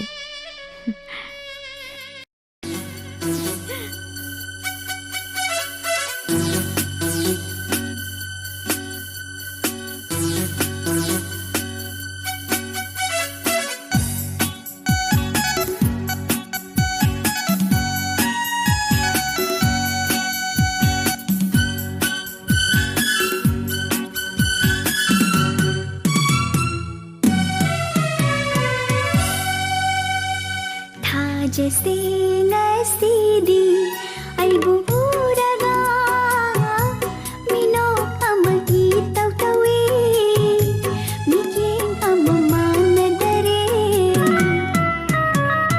था जैसे नसीदी अल्बु उरगा मिनो अमगी तव तवे मिकें अममान दरे मथो कारती kanagi pukningbo mathot karati kanagi pukningbo nungshi kai hauri bara ahingshida nangna tha jaise nasidi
लेशातम हंबिरो न खोइगुम जमनबी थमोशी तुम हतीरनु लेशातम हंबिरो न खोइगुम चंबीरनु पाखों कया चंबीरनु पाखों कया पोथा हलो आएगी पुकनिंग शे था जैसे नसीदी aibu puraga mino amagi tawtawi mityin amamana dare mathot karati kanagi pukningo mathot karati kanagi pukningo nushi kai hori bara ahishida nanna nanna nanna nanna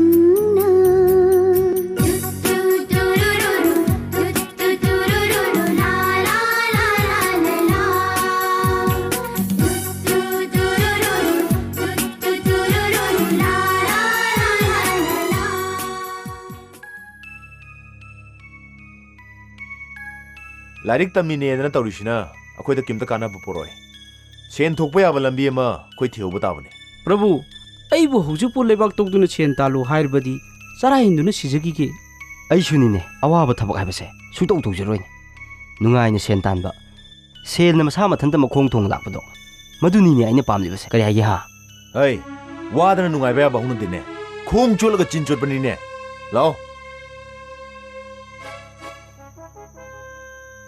ꯀꯅꯥ ꯀꯅꯥꯅꯣ ꯑꯩꯒꯤ ꯏꯇꯨꯡ ꯏꯜꯂꯛꯀꯗꯕꯁꯤꯡ ꯅꯊꯃꯣꯏ ꯆꯦꯠꯇ꯭ꯔꯕꯗꯤꯕ ꯏꯇꯨꯡ ꯏꯜꯂꯛꯄ ꯌꯥꯔꯣꯏ ꯈꯣꯡꯆꯠ ꯑꯗꯨꯗ ꯑꯅꯤꯔꯛꯇ ꯍꯧꯕ ꯌꯥꯕ ꯊꯕꯛ ꯑꯃ ꯇꯧꯍꯧꯗ꯭ꯔꯕꯗꯤ प्रभु मधुमाई मिंग थाजनबिरो आई सोइदन यावरगनी ꯑꯩꯁꯨ ꯏꯊꯟꯗ ꯂꯩꯍꯧꯕꯗꯤ ꯀꯥꯏꯗ ꯌꯥꯔꯗꯒꯦ प्रभु ꯑꯗꯨꯗꯤ ꯐꯔꯦ ꯊꯕꯛꯁꯦ ꯌꯥꯝ ꯊꯨꯅ ꯍꯧꯗꯕ ꯌꯥꯗꯦ ꯑꯍꯥꯟꯕꯗꯗꯤ ꯁꯦꯜ ꯈꯔ ꯆꯪꯒꯅꯤ ꯃꯗꯨꯒꯤ ꯑꯀꯨꯞꯄ ꯋꯥꯔꯤ ꯀꯣꯟ ꯁꯥꯔꯁꯤ ꯑꯗꯨꯒ ꯑꯩꯉꯣꯟꯗ ꯌꯥꯝ ꯅꯨꯡꯉꯥꯏꯇꯕ ꯑꯃ ꯂꯩꯔꯤꯁꯦ ꯃꯁꯤꯃꯁꯨ ꯀꯣꯟꯗꯕ ꯌꯥꯗꯦ ꯀꯔꯤ ꯑꯣꯏꯔꯕꯅꯣ ꯒꯨꯔꯨ ꯅꯈꯣꯏꯅ ꯁꯨꯝ ꯈꯪꯒꯟꯗ꯭ꯔꯤꯁꯤ ꯀꯩꯒꯤꯅꯣ 이보ꯜꯗꯣ ꯑꯩꯒ ꯑꯃꯨꯛꯇꯪ ꯎꯅꯅꯕ ꯁꯤꯜꯂꯣ ꯃꯗꯨꯗꯤ ꯉꯁꯤꯃꯛ ꯍꯦꯛꯇ ꯁꯤꯜꯂꯒ ꯂꯣꯏꯔꯦ ꯒꯨꯔु ꯊꯥꯏꯕꯦꯝꯃꯗꯣ ꯑꯩꯈꯣꯏꯒꯤ ꯑꯍꯜ ꯂꯃꯟꯁꯤꯡ ꯊꯥꯔꯒ ꯍꯥꯏꯅꯍꯜꯂꯒꯦ ꯌꯥꯔꯦ ꯐꯔꯦ ꯌꯥꯗ꯭ꯔꯦ ꯂꯧꯔꯦꯗꯅ ꯂꯧꯒꯗꯕꯅꯤ ꯂꯧꯒꯗꯕꯅꯤ ꯂꯧꯒꯗꯕꯅꯤ ꯂꯧꯒꯗꯕꯅꯤ ꯑꯁꯥ ꯍꯥꯏꯕꯁꯤꯗꯤꯕ ꯄꯪꯇꯧꯅ ꯇꯧꯕ ꯌꯥꯏ ꯑꯗꯨꯕꯨ ꯅꯤꯡꯈꯥꯏꯗꯅꯕ ꯁꯤꯟꯕꯗꯤ ꯐꯩ ꯃꯗꯨꯅꯒ ꯅꯜꯂꯕꯗꯤꯕ ꯍꯧꯒꯠꯄ ꯉꯝꯕꯒꯤ ꯋꯥ ꯁꯨꯡꯂꯩ ꯂꯩꯇꯦ ꯒꯨꯔु ꯃꯤꯅ ꯍꯤꯡꯅꯔꯤꯕꯁꯦ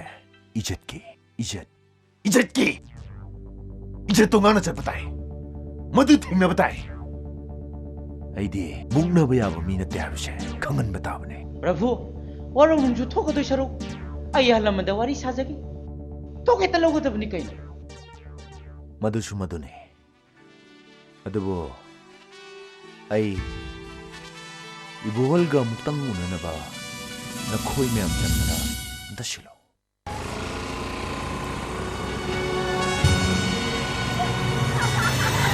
भाई दंगाई भी कोबा ꯑꯩꯕꯨꯔꯥ ꯀꯔꯤꯒꯤ ꯑꯣꯏꯔꯕꯅꯣ भाईगा वारी अमखक्ता सानो ꯀꯔꯤ ꯋꯥꯔꯤ ꯑꯣꯏꯔꯕꯅꯣ सोम लाइक लाइक हाइबा मीनी हाइबा खंगजरे प्रभु गोविंद खंगबिबो ꯒꯣꯕꯤꯟ ꯍꯥꯏꯗꯤ ꯅꯣꯡꯃ ꯊꯥꯏꯕꯦꯝꯃꯒ ꯑꯣ ꯈꯪꯖꯩ ꯈꯪꯖꯩ ꯃꯥꯒ ꯅꯪꯒ ꯋꯥꯔꯤ ꯑꯃꯨꯛꯇ ꯁꯥꯟꯅꯊꯣꯛꯎꯗꯅ ꯀꯔꯤ ꯃꯇꯥꯡꯒꯤꯅꯣ मा खरा वारोई मादी हेंजनबा यादब मीनी फरबदी याम फबा मीनी ꯑꯩꯗꯤ ꯀꯩꯁꯨ ꯊꯣꯗꯣꯛꯄ ꯈꯟꯕ ꯂꯩꯇꯦ ꯑꯗꯨꯕꯨ ꯑꯩ ꯃꯥꯒ ꯑꯃꯨꯛꯇ ꯎꯅꯒꯦ अदुबु माना नुंगाइजदब अमा लई मागा कंप्रोमाइज अमुक्तंग अदुदी अखोइगा पुन्ना चसी कम ऑन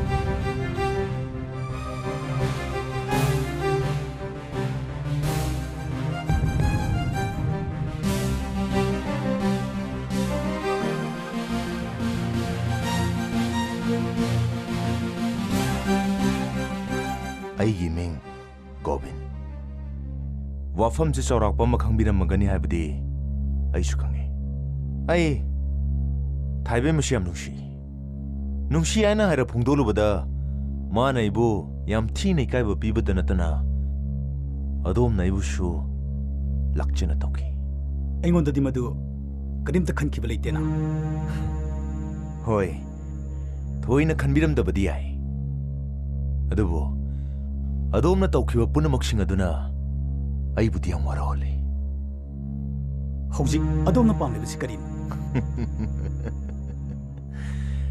ꯆꯝꯊꯣꯛꯅꯕꯒꯤ ꯃꯑꯣꯡꯗ ꯍꯧꯖꯤꯛ ꯑꯗꯣꯝꯅ ꯑꯩꯉꯣꯟꯗ ꯂꯥꯜꯂꯦ ꯍꯥꯏꯅ ꯑꯃꯨꯛꯇꯪꯗꯤ ꯍꯥꯏꯕꯤꯕ ꯇꯥꯔꯦ ꯑꯦ ꯀꯔꯤꯒꯤ ꯑꯩꯗꯤ ꯑꯗꯣꯝꯗ ꯂꯥꯟꯈꯤꯗꯦꯅ ꯂꯥꯜꯂꯦ ꯅꯪ ꯑꯩꯉꯣꯟꯗ ꯌꯥꯝꯅ ꯂꯥꯜꯂꯦ ꯋꯥꯐꯝꯗꯨꯒꯤ ꯑꯣꯏꯔꯗꯤ ꯑꯩ ꯆꯠꯂꯦ ꯉꯥꯏꯈꯣ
ꯃꯃꯥ ꯑꯩꯒꯤ ꯏꯆꯥꯅꯨꯄꯤꯁꯤ ꯃꯅꯤ ꯃꯃꯧ ꯑꯣꯏꯖꯒꯦꯗꯅ ꯍꯥꯏꯕ ꯌꯥꯝꯅ ꯂꯩꯔꯦꯅꯦ ꯀꯅꯥꯅꯣꯅꯦ ꯍꯥꯏꯔꯤꯁꯤꯕꯨ ꯃꯣꯏ ꯄꯥꯕꯨꯡ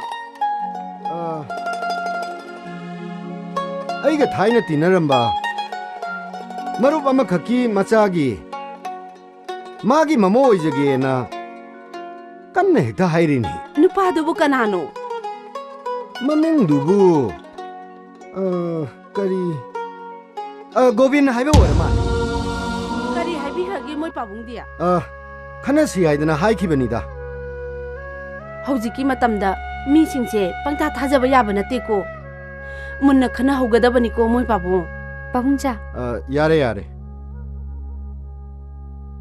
ꯄꯥꯕꯨꯡ ꯏꯃꯥ ꯉꯥꯡꯅꯔꯤꯕ ꯋꯥꯐꯝꯗꯣ ꯑꯩ ꯑꯃꯠꯇ ꯌꯥꯕ ꯉꯝꯂꯣꯏ ꯏꯕꯦꯝꯃ ꯀꯔꯤꯒꯤꯅꯣ ꯅꯈꯣꯏꯅ ꯑꯩꯒꯤꯗꯃꯛ ꯑꯁꯨꯛ ꯌꯥꯝꯅ ꯋꯥꯕꯤꯔꯤꯕꯁꯤꯕꯣ ꯑꯩꯕꯨ ꯅꯈꯣꯏꯅ ꯂꯩꯍꯟꯅꯤꯡꯕ ꯃꯐꯝꯗ ꯍꯦꯛꯇ ꯂꯩꯍꯟꯕ ꯇꯤꯟꯅꯕ ꯃꯔꯨꯞ ꯃꯄꯥꯡꯁꯤꯡꯒꯤ ꯅꯨꯡꯁꯤꯕ ꯌꯦꯡꯗꯨꯅ ꯒꯤꯐ ꯑꯣꯏꯅ ꯍꯦꯛꯇ ꯄꯤꯊꯣꯛꯄ ꯌꯥꯕꯗꯧꯅ ꯈꯟꯕꯤꯔꯤꯕꯁꯤ ꯀꯔꯤꯒꯤꯅꯣ 이베마 마마 마빠나부 마사기 파트너버 호나가드로 너희는 얌 레헤닝드라가네 에이 윰시다 레러로이 그다이는 어머 짝크게 그이노 이자나 하이두보 이마 에이시부 까림다 눅시드라버 헤이 앙하우비 이사부 까리기 눅시다네 이게 좀 나다 낭기 바봉나 미게 와리사네 하이비기 와니네 앙하우비시디 이사나 와로고도 타바 아무것도 떠오르로이다 까리기노 나봉밍아 노얌나 눅시리두보 바보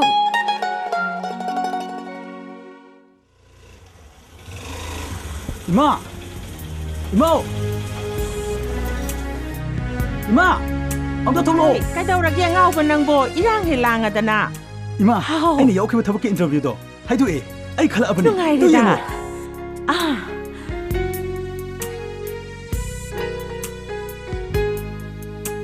is ngay giờ đây isa buat thaba khala eba Sri Govindana thaujan birabani ado ima ai training amuk chatlagadabani karamba matamda sathoiba matamdi ima makhuna lepagadabani lao lao na pinaro hongdo oro sak isinga sakto oro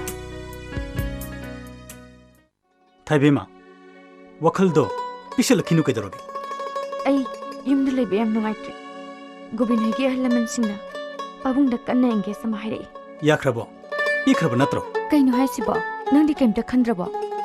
ꯑꯩꯗꯤ ꯐꯔꯦꯅ ꯈꯜꯂꯦ. ꯅꯪ ꯍꯦꯛ ꯂꯩꯔꯨꯔꯣ. ꯑꯩꯗꯤꯅꯦ ꯊꯧꯔꯤ ꯌꯥꯜꯂ ꯁꯤꯈ꯭ꯔꯅꯤ. ꯍꯩ, ꯀꯩꯅꯣ ꯅꯪꯅ ꯉꯥꯡꯉꯤꯗꯨꯕꯣ? ꯑꯩ ꯇ꯭ꯔꯦꯅꯤꯡꯁꯤꯃꯇꯪ ꯆꯠꯂꯨꯈꯤꯒꯦ. ꯅꯪꯅꯅꯦ ꯇ꯭ꯔꯦꯅꯤꯡꯗꯨ ꯂꯣꯏꯔꯒ ꯍꯜꯂꯛꯄꯗꯗꯤ ꯑꯩꯒꯤ ꯐꯤꯔꯣꯏ ꯂꯣꯏꯔꯝꯃꯅꯤ. ꯅꯪꯅ ꯉꯥꯡꯉꯤꯗꯨꯕꯨ ꯀꯔꯤꯅꯣ? ꯅꯪꯁꯨ ꯑꯃꯨꯛꯇ ꯈꯟꯗꯨꯅ ꯌꯦꯡꯉꯨ. ꯍꯧꯖꯤꯛ ꯑꯩꯒꯤ ꯑꯣꯏꯔꯤꯕ ꯐꯤꯕꯝꯁꯤꯗꯕꯨ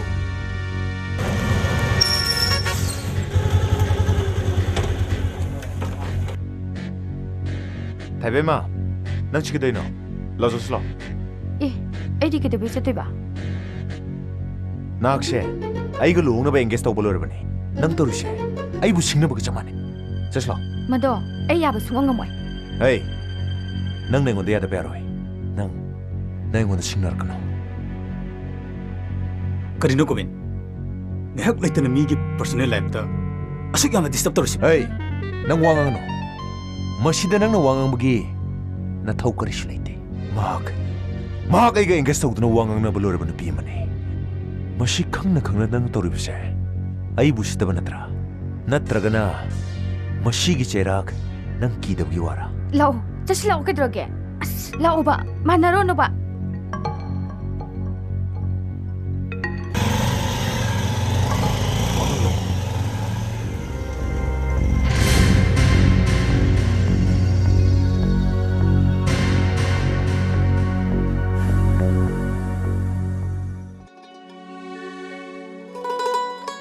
ꯀꯃꯥꯏ ꯇꯧꯔꯤꯅꯣ?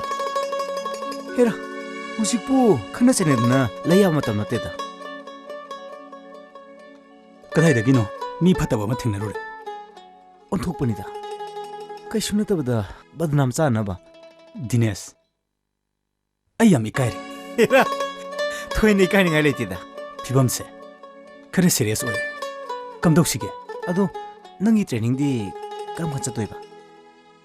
ꯊꯥ ꯑꯃꯃꯨꯛꯇꯤ ꯂꯩꯈꯤꯕ ꯌꯥꯔꯤ. ꯊꯥ ꯑꯃ ꯍꯥꯏꯕꯁꯤꯗ ꯀꯔꯤ ꯑꯣꯏꯒꯅꯤ ꯍꯥꯏꯕꯁꯦ ꯇꯝꯕ ꯉꯝꯕ꯭ꯔꯥ? ꯆꯨꯝꯃꯦ ꯑꯗꯨꯁꯨ. ꯑꯗꯨꯕꯨ ꯀꯝꯗꯧꯁꯤꯒꯦ ꯍꯥꯏꯅ ꯀꯨꯞꯅ ꯈꯟꯅꯕꯅꯗꯤ ꯐꯔꯦ. ꯐꯤꯕꯝ ꯑꯃꯗꯤ ꯃꯇꯝꯅ ꯌꯥꯗ꯭ꯔꯕꯗꯤ ꯊꯧꯔꯥꯡ ꯑꯃꯗꯤ ꯂꯧꯈꯠꯄ ꯇꯥꯔꯦꯗꯅ. ꯀꯔꯝꯕ ꯊꯧꯔꯥꯡ? ꯍꯥꯟꯅ ꯂꯨꯍꯣꯡꯉꯒ ꯇ꯭ꯔꯦꯅꯤꯡ ꯆꯠꯄꯗꯤ ꯀꯝꯗꯧꯏ? ꯑꯁ, ꯚꯥꯏ ꯗꯤꯅꯦꯁ, ꯃꯗꯨ ꯅꯨꯡꯉꯥꯏꯗꯣꯏ ꯃꯥꯟꯗꯦ. ꯑꯩꯗꯤ ꯑꯗꯨꯅ ꯍꯦꯟꯅ ꯐꯩꯌꯦꯅ ꯈꯜꯂꯤ. ꯑꯗꯨꯕꯨ ꯑꯁ, ꯌꯥꯝ ꯍꯦꯟꯅ ꯈꯜꯂꯨꯅꯨꯗ ꯚꯥꯏ. ꯊꯕꯛ ꯊꯣꯛꯑꯒ ꯋꯥꯊꯣꯛꯀꯗꯕꯅꯤ. ꯗꯤꯁꯤꯖꯟ ꯑꯃꯗꯤ ꯂꯧꯕ ꯇꯥꯔꯦ. ꯀꯃꯥꯏꯅ ꯇꯧꯁꯤꯒꯦ ꯚꯥꯏ? ꯐꯔꯦ, ꯁꯨꯃꯥꯏꯅ ꯇꯧꯔꯁꯤ. ꯅꯣꯏꯅꯤ ꯉꯁꯤ ꯑꯩꯒꯤ ꯁꯤꯗ ꯂꯩꯈ꯭ꯔꯣ. ꯊꯥꯏꯕꯦꯝꯃ, ꯅꯪ ꯐꯤ ꯍꯣꯡꯗꯣꯛꯑꯒ ꯆꯥꯛꯁꯪ ꯆꯪꯉꯝꯃꯣ. ꯑꯩ ꯉꯥ ꯑꯆꯧꯕ ꯑꯃ ꯂꯩꯈꯤꯒꯦꯀꯣ.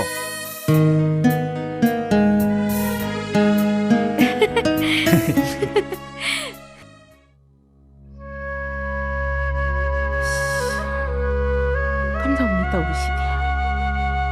ꯃꯇꯝꯗꯤ ꯌꯧꯔꯕꯁꯤꯕꯨ. ꯀꯗꯥꯏꯗꯅꯣꯅꯦ ꯃꯥꯅ ꯆꯠꯂꯤꯕꯁꯤꯕꯨ? ꯑꯩꯕꯨ ꯀꯗꯥꯏꯗꯅꯣ ꯃꯥꯕꯨ ꯊꯤꯔꯨꯗꯧꯔꯤꯁꯤꯕꯨ? ꯃꯁꯤ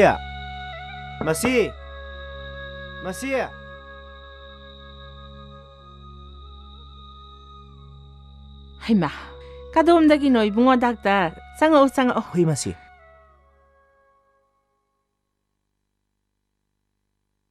ꯅꯪꯒꯤ ꯃꯔꯨꯞꯇꯣ ꯍꯧꯖꯤꯛ ꯐꯥꯎꯕ ꯍꯜꯂꯛꯇ꯭ꯔꯦꯃꯤ. ꯃꯥ ꯑꯩꯈꯣꯏꯗ ꯅꯨꯄꯤ ꯑꯃ ꯄꯨꯔꯒ ꯂꯩꯍꯧꯔꯦ. ꯑꯩꯈꯣꯏꯗ ꯂꯩꯍꯧꯔꯦ ꯏꯃꯥ. ꯑꯩꯕꯨ ꯃꯪꯂ ꯇꯥꯏꯕꯪꯂꯟꯍꯦ. ꯃꯤꯍꯨꯟꯒꯥꯁꯤ ꯀꯩꯅꯣꯝꯃ ꯇꯧꯏꯅꯦ. ꯃꯃꯤꯡꯅ ꯀꯔꯤ ꯀꯧꯏ? ꯀꯔꯤ ꯂꯝꯗꯒꯤꯅꯣ? ꯀꯅꯥꯒꯤ ꯃꯆꯥ ꯃꯁꯨꯅꯣ? ꯈꯠꯅ ꯆꯩꯅꯕꯒꯗꯤ ꯊꯣꯛꯑꯣꯏꯗ꯭ꯔꯥꯏꯃꯤ? ꯀꯣꯡꯄꯥꯜꯗꯒꯤ ꯑꯣꯏꯔ ꯃꯥꯜꯂꯦ ꯏꯃꯥ. ꯃꯃꯤꯡꯅ ꯊꯥꯏꯕꯦꯝꯃ. ꯌꯨꯝꯅꯥꯛꯄꯨꯗꯤ ꯍꯤꯖꯝꯅꯦ ꯏꯃꯥ. ꯏꯃꯥ, ꯑꯩ ꯉꯥꯟ ꯍꯥꯏꯈꯤꯕꯗꯣ, ꯃꯤ ꯃꯄꯥꯗꯣ ꯁꯦꯁꯟ ꯀꯣꯔꯠꯀꯤ ꯖꯖꯅꯤ. ꯍꯩ, ꯅꯈꯣꯏꯒꯤꯗꯨꯕꯨ ꯄꯨꯂꯤꯁꯅ ꯀꯥꯃꯨꯛ ꯐꯥ ꯄꯨꯟꯕꯤꯒ ꯇꯧꯗꯣꯏ ꯖꯥꯠꯂꯥꯏꯃꯤ? ꯐꯥ ꯄꯨꯜ ꯇꯧꯔꯣꯏꯗ ꯏꯃꯥ. ꯀꯩꯅꯣ ꯃꯤ ꯃꯁꯥ ꯌꯥꯅꯗꯅ ꯆꯦꯜꯂꯛꯏꯕꯣ. ꯏꯃꯥ, ꯁꯤꯗꯒꯤꯗꯤ ꯅꯃꯧ ꯅꯨꯄꯤ ꯂꯥꯛꯑꯕꯅꯤꯅ ꯅꯈꯨꯠꯇ ꯍꯥꯝꯃ ꯆꯥꯔꯗꯧꯅꯤ ꯏꯃꯥ. ꯑꯗꯨꯗꯤ ꯏꯃꯥ, ꯍꯌꯦꯡ ꯑꯌꯨꯛꯇꯣ ꯏꯃꯥꯅ ꯄꯥꯎ ꯍꯥꯏꯗꯣꯛꯅꯕ ꯑꯍꯜ ꯂꯃꯟ ꯈꯔ ꯇꯥꯟꯅꯕꯤꯔꯝꯃꯣ. ꯑꯩ ꯒꯥꯔꯤꯗꯣ ꯄꯨꯔꯒ ꯂꯥꯛꯑꯒꯦ. ꯑꯗꯨꯗꯤ ꯏꯃꯥ, ꯃꯇꯝꯁꯨ ꯊꯦꯡꯖꯤꯜꯂꯛꯑꯕꯅꯤ나 ꯑꯩꯃꯨꯛ ꯆꯠꯂꯨꯈꯤꯒꯦ. ꯉꯥꯏꯈꯣꯅꯦ ꯅꯪꯕꯣ. ꯏꯕꯨꯡꯉꯣ ꯗꯥꯛꯇꯔ, ꯑꯩꯕꯨ ꯍꯧꯖꯤꯛꯄꯨ ꯅꯈꯣꯏꯗ ꯂꯥꯛꯈꯣꯔꯣ ꯂꯥꯛꯅꯨ ꯑꯊꯦꯡꯕꯁꯤꯗ ꯏꯃꯥꯅ ꯆꯠ ꯌꯥꯄꯣꯟꯇꯦ ꯍꯥꯏ ꯏꯃꯧ ꯀꯥꯏꯗꯣ ꯑꯩꯈꯣꯏꯒꯤ ꯑꯣꯏꯔꯕꯅꯤꯅꯅꯦ ꯃꯁꯛꯀꯥꯗꯣ ꯌꯦꯡꯅꯤꯡꯉꯛꯏꯕꯅꯤ ꯍꯥꯏ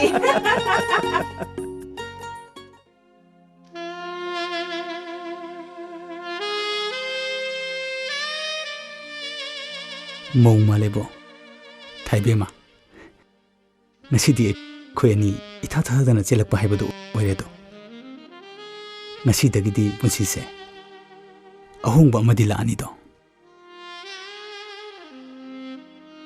Ima pabung nungshirei.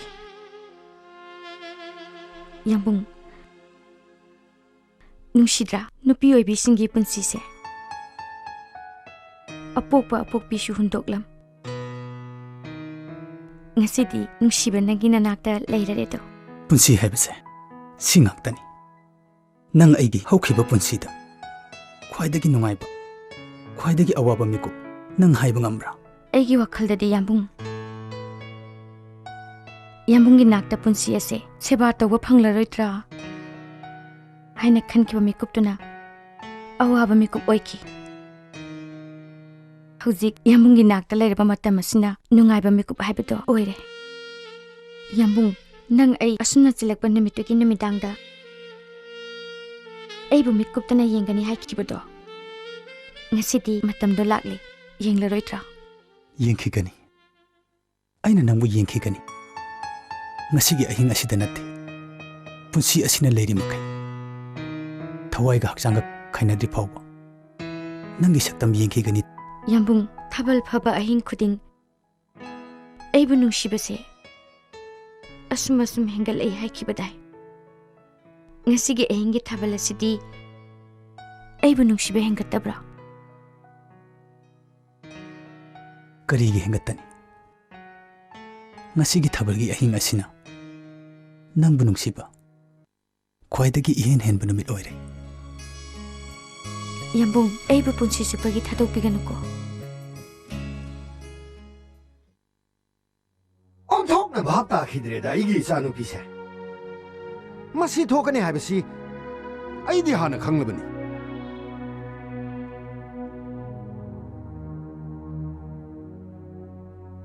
ꯍꯣꯏ ꯃꯣꯗꯣꯟ ꯃꯣꯗꯣꯟ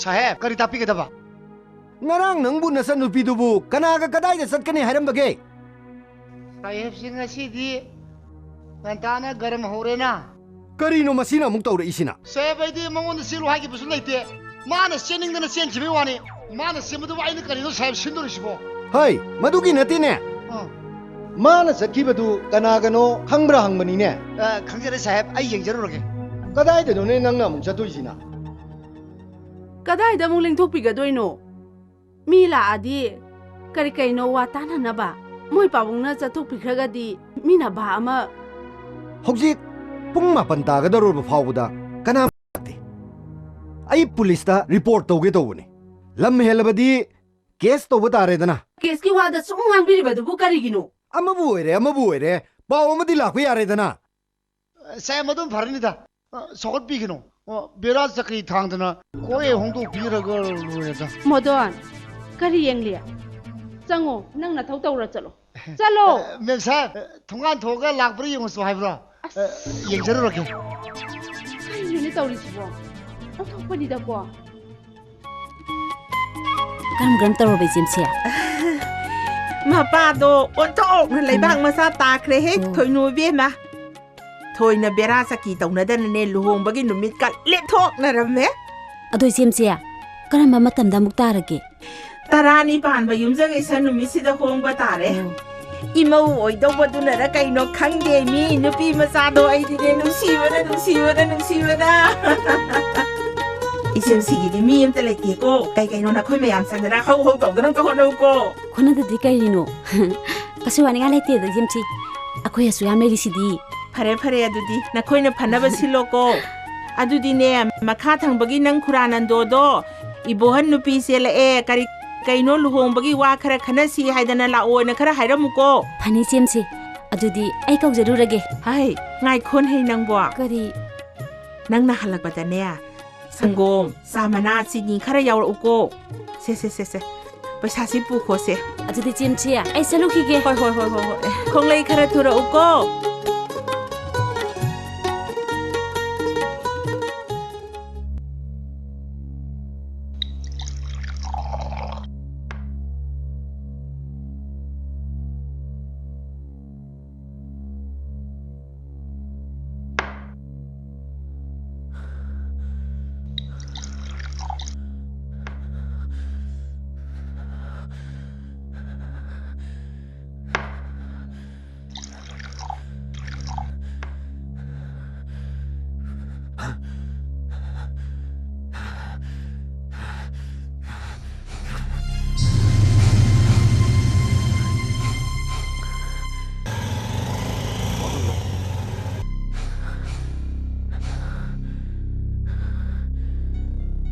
ꯋꯥꯐꯝ ꯑꯁꯤ ꯑꯗꯨꯛ ꯄꯪꯂꯨ ꯂꯨꯅ ꯂꯧꯗꯕꯅ ꯐꯩꯗ ꯑꯩꯅ ꯅꯤꯡꯕ ꯈꯛꯇꯅ ꯆꯨꯝꯕꯅꯦ ꯍꯥꯏꯅ ꯅꯤꯡꯕꯁꯨ ꯑꯔꯥꯟꯕꯅꯤ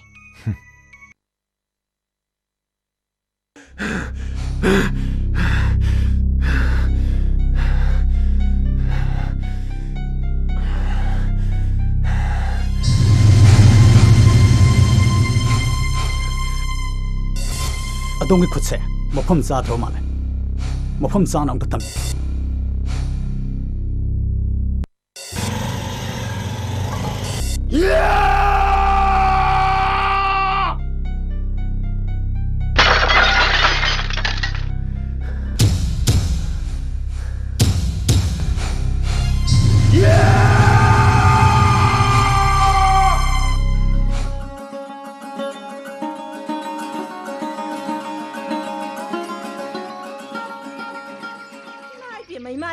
karam tawni tawrisidiya asuk yahau thengma nupi sibu karamba nupi nomi tawrisibo nupi ama obagi yahau ngana hogotana magi tawpham thokba khara suma tawda achuk marin tanma nupi sibu karamba nupi no tawrisibo ibo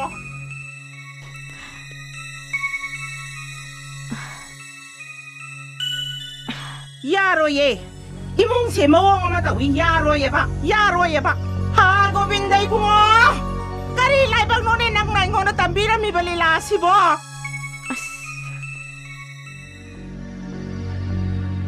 이마 상공가 타보 탁드리 이마 상공가 탁드리 hauji phawba 탁드리 하이마 hauji phawba 론드리잖아 kanana luondoino ba 야니 이마 아이 이루자 도가 해가 로로라게 와얌 아노 is thabak phakhre da ko isati aduni dana maramok paisa nu pai tu dia Hare Krishna tayo nare da ko tai bang pan che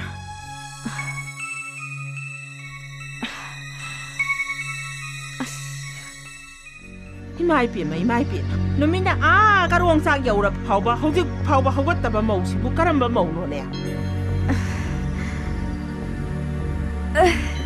Bina lengkhala abaro na puroi bana sa lon kibani puthorani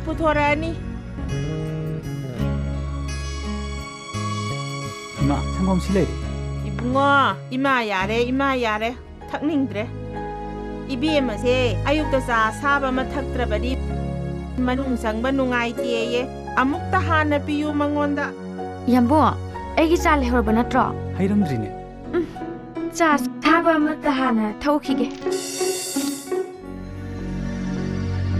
hai salu takhunga loina mangthokpa tare amukta salune nakhoi bemagi cha do hana amukta hairu kho chalu ꯍꯣꯏ ꯅꯪ ꯇ ꯉꯥꯏꯈꯣ ꯍꯦ ꯏꯃꯥ ꯃꯈꯣꯏ ꯃꯄꯥꯝꯗ ꯆꯠꯅꯕ ꯍꯩꯅꯕꯤꯗꯣ ꯄꯥꯏꯛ ꯊꯥꯗꯣꯛꯄ ꯉꯝꯗꯗꯨꯅ ꯇꯧꯔꯤꯕꯅꯤ masibu mama mapana mata takpi tambirakta bazalane onthokpani da ko aigi iraibakse masit maya su singma natri karino ne aibu taurisibo papla poina ra khangdre ne taurise sieliba frijola sina marola ma imane he pokparagi uzatri tu ba haita badarji na turak para karino khangde patrak kainege sidege maijai da ko 이마 와도 하게 하르수 khara tapna ngangoba lekai sina taraga imangisu phajanigai oide ima ibungo ima bu wayam ngangbi tarabro wayam na ngange haibagi wana temi ima bine taraga usitkiroi haibani mi hai imung se ingna chikna pansi hairabadi ne nupi se khara warak watim da ba yaroi ko ai su khangi magi matause magi yumda hainarakpa kayadu thadokpa ngamdaduna tawriba tapna semdoga loire kedorge ima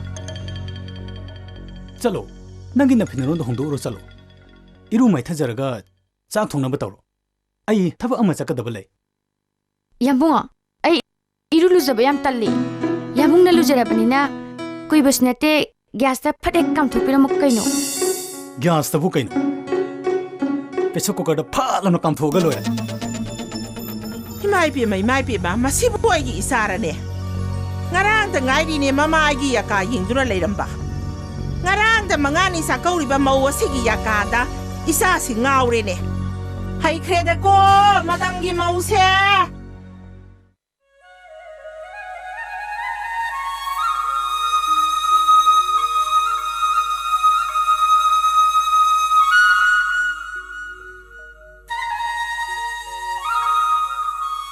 Simchi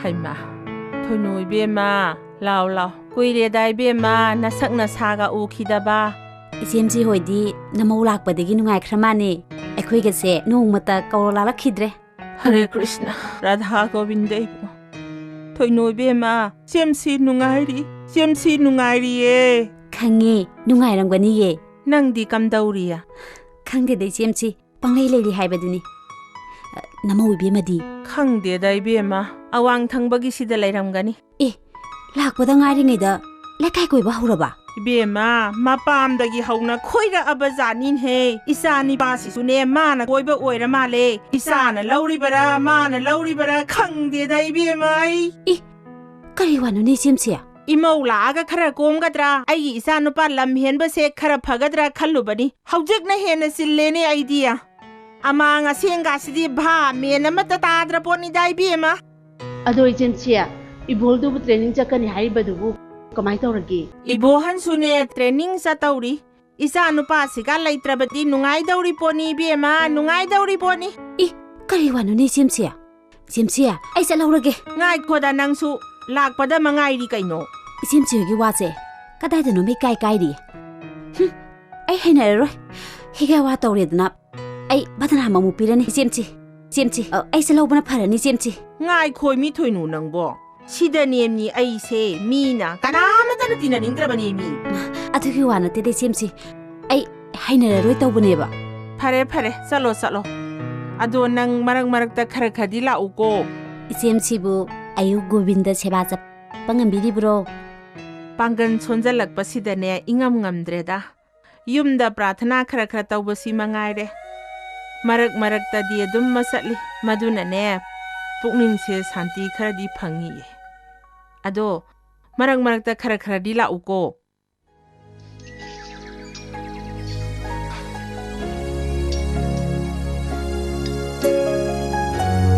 asuk yam kon macha sing sibu kaidong na toino ba masigi hanubisna ningi bala sibu kon macha sing sida oina ninga ba kainom tawre ba masidi fashion oina chathareda masibu nunti sum phengedi ai su thaba amu oina ne ba Lai gi kondu da phing oiduna sakhibani phana koirabani Haujik phawba loide ne se Bema Lai gi kon phing badu bu loidri bro Au tare masidi juk laung lupsilaga purga hek jakhiba asuk yamba kon macha sing sibu kaidong na toino ba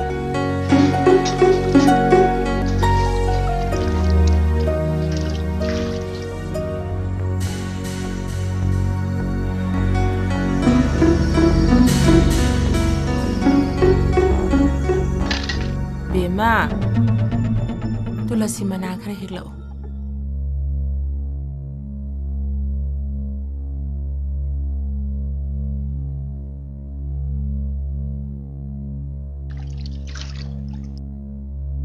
Ihe mai khet amu kaurame do mai khet amu ta puthora obai bema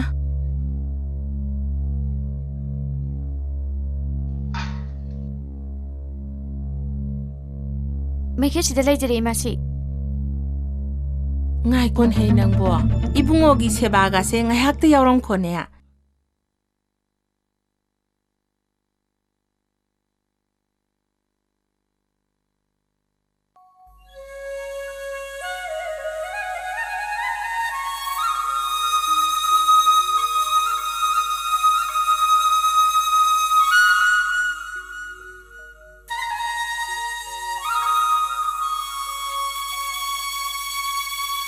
Bema, nang sunek kurumo.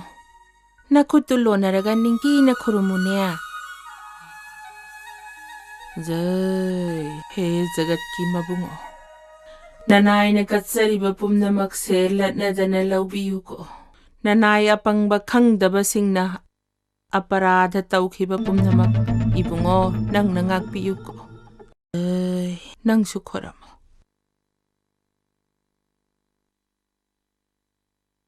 Sa tagsisi. Ibima nangbu nayang ikang-kangi. Nasa kasu tuydokpa tawdabro. Haksangbudi kasu tuydokpa tawdi ima. Kadaidagi chariba sa insangduna amuk toiba. Maru marang chanam tilaw ngawba yaba imung nateda. Mangiga sengiga amuk toiba. Imay pima. Ichabu leibada yamna nungaitrabro. Nakoy nasa yana duna zakibanido. Karisu hainiga lekte. Ado sa insang thongnanaba thaba inkhang tawbinaba angang ama thamchiro. Imay pema as takhumda mito ka changbadi laadana mangol dane mito matta ka ba yapo nate lai khromagi kolna ne polang ama suk yami ba Kaidau jarani ge ichasidi leiba nungda nungaitraga ne yumda hekta lao ima leiri ichasidi nang laadi ne ibungo do sune mara haine laksani ai su noi paungda hogdu onge yambungda aina han hogdo abane ba training chakhingai manung sidi yumda leiruge na adusu moi arki ge haunabi sikhang khangwa amadi leiri ne yarakte ne kanana ngamdoino yengo pung mari da hogatloi is mage gobinda chakpan dangnaba amu sumang thelong amuk sito ina khaluka sitnana taidaba yapo nate imai ma masigi gauriya chatpi hanubi se masida sikrabadi itei naukse chik na panjaragadabani adubudi kayang kuina punchigonoda mana punchige punchirabada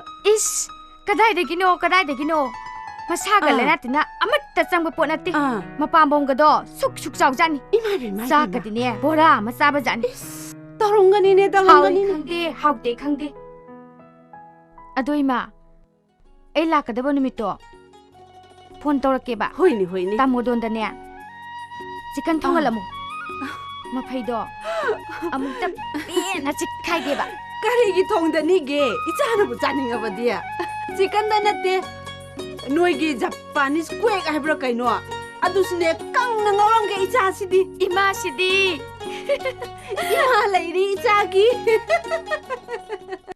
adubu kedoroge ba adubu kedoroge imana yadaba pamdabdo ko he tobiraga lore ima sina pamjibase aibune aibu aina phanala ama torabasu phai hagadaba leitre yambungane aiga sum leimina se harabadine ima sida su khara ngangu natte nangbu gyan tadabi khunungi nupisu natte imana phana ngangabasu nangna khara hanba taredana ai su phadok makti natte dana kerele kai imane bisingida nong phadok heira ma jamina phawba yengsinba phamme phamna ngangba chatna porok sonba nong phadok haksang ngamdaduna phamungda hiblebasu tum kreda phamung pam kreda labu ne khongbu ne boy khoi khangbu ngamjadre Kari, aibu thawoi usittadana magumba su changmomi imana amalemi Ibohal la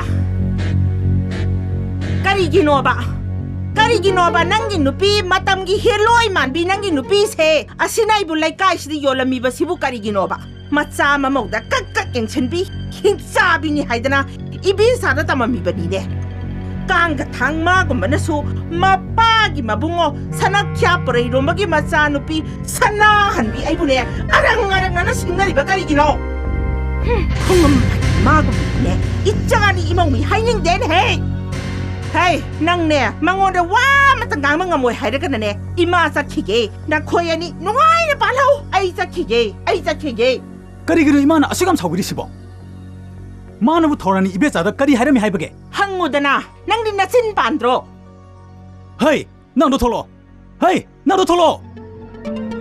nangna thorani ibe chagi yumda chalaga imabu phai phate haiduna hai hasi sumro aine bu kari wa henjinba hairam ne gene nang kaisu hairu dieba nang kaisu hairu daba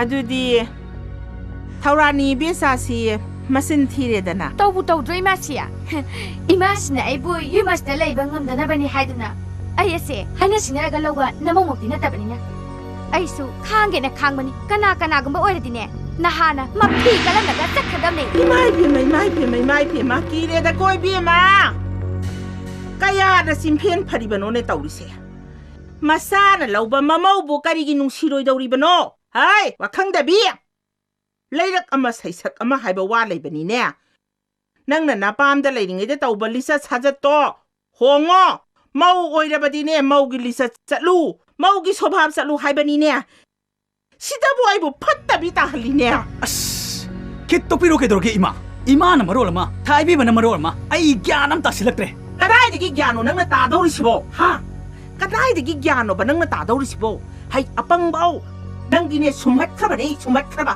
पोंछुम हे सुमतखबा फरे इमा दुदी मामा पम चलंख्रसी ए इसादी बुद्धि लेख्रेदा बुद्धि याम लेख्रेदा मामा निंख्रेदा को नबानी काइने नबा पोरम इमाना सिल्ले हाइदना लकाइदा मुक संदो उगेरो इमा को ओसिनदना खनादुना लेगदबगी सरuk मपाम कोक चलंख्रबदी अमगसु फरेदना सुमख्रेदा इसागी वाखल सिदिया नबानी संगदना लैकाई लाना हनुबी ऐसिबु लुकमाइदा हापतना योनगदौरिबनीने हा करी रे इमाना हाइबरिबसिबो हौजे करी तोक्से हाइबनो इमाना पामदो हाइरो ए विष्णु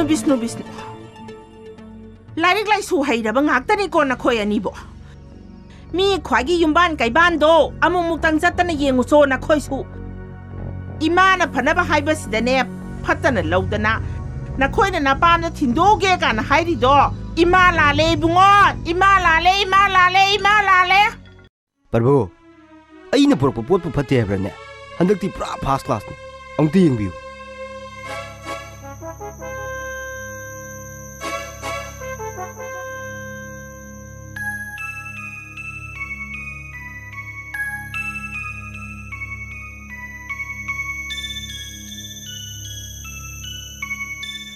वालौरिबा सेंफम अदुदी मंडे मॉर्निंग दोइना खुसिनारागे फरे मथंगी प्रोग्राम दी अइना मुंबई दी थोलपगा नंगनी न प्रभु मथंगी प्रोग्राम ददी 3 पैकेट कुंबा अदोमने अरेंज तोबिबा तारे अदोमगी अवामन की मथक्ता अइना मुखरा हेना हपचगनीदा थैंक यू प्रभु अदुदी अइ मु युजरगे नो असुक चौब थबम पांगथोगा अइना तोबिमल Utba हाबिसे अइगी ददी याउदी Number 1. Yes, Prabhu. Number 2. Yes, Prabhu. Nakoi shayab thinanaba gari arrange torob natra. Pumnamak arrange loijare. Lengthok piba yarani Prabhu. Lengthosi. Yes, Prabhu.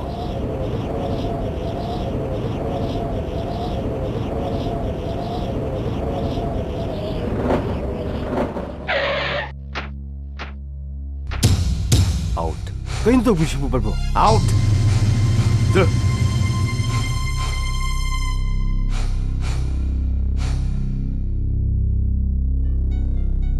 नंगिदी नरा लेते अदुबो आई कारबार सिगी लिखुन खंग मनाग लेरबदी among बलाक पे आई अदुना नाग चिकबसिदा चिकना पदाव आईगी पाव पुनमक नाग कलोइना चक्रो good bye Islam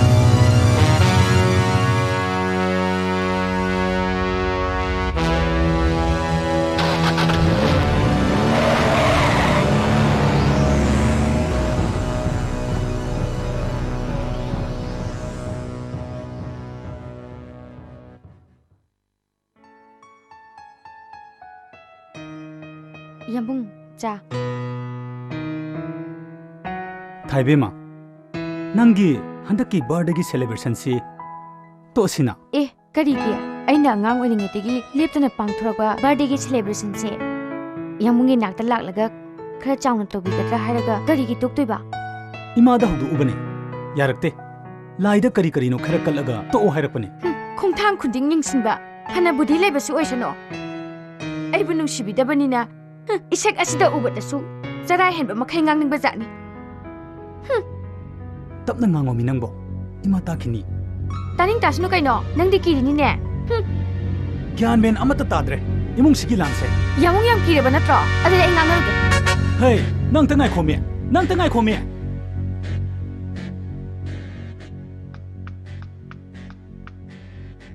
Imasia, laiba tarik mangada aigi ipong numitai. Aduda aigi imanabi mayam.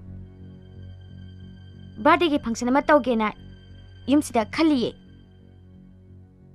Hai, yumsida mi mayam pusandana langbado ima sidi kaya pamde ko.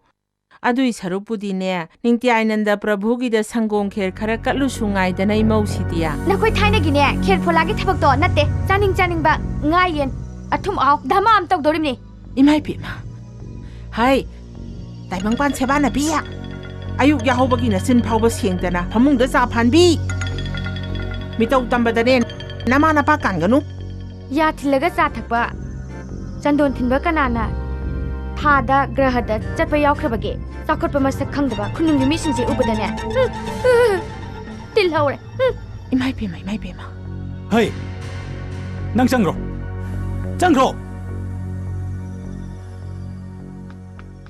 Yare ima su tokpiro. Nasani namong ni khara singna banga ga loire kaino. Hai, nipa masa. Lai saringe da tawbani. Haujikti mayum makai pala sagai amagi sakhonggi yensang saraba matam sida kari no ba mana tawrisibo. Ima, hojiki matamdadi loina su tongnida. Ibo sauba. Nang sibu aigi isa ibo sauba duni ko. Adu oiragana imana yumsida pangthokpa yadrabanina. Hotel kaino wairaga pangthokpa taredana. Is aigi isa sidi pura suredana layengdaba yararoi.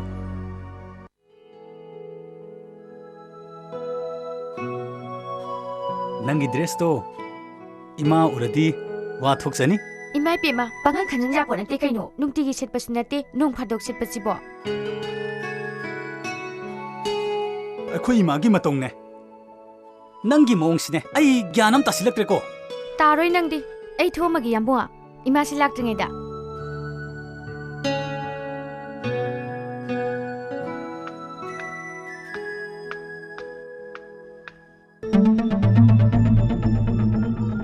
Imai pema. Kadai da no tawra isina. Jacket o kariwa. Yamunga picnic ta chalu ke tawni masi. Ibema satpa yaroi. Yamunga chakadabani ke dorge masi. Na khoi yamunga satpa oiraba su satpa yaroi. Nupa na ha mayam maraktuda nupina na kaidawbugi haribano. Ipa ipu haktatagine nupina ka hena ithak irang tawbase chanade. Sango ba imungda. Imasiya nupini haiduna ne. Khunung changduna imungdagi henduktabase ai kya hinade. Mina khara tintam ni kaino. Moi nupi singsu loi lakna doini. Is yengoi nangna satpadane imasina kalakpagi wa nate. Nang se karang dala iba mauni. Imung sigi satnabi haiba masulay. Madu khango. Inem ne migi mamangda yam ikai. As ai di yam hainaroi doribo.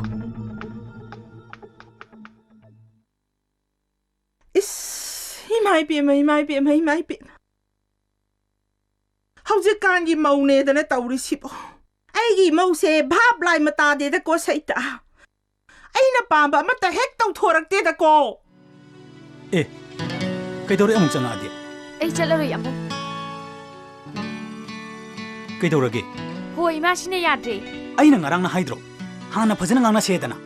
Thongan bok thokbagi chu som permission sik tawnagadra. Ahal leiba haibasidi tawbata banine.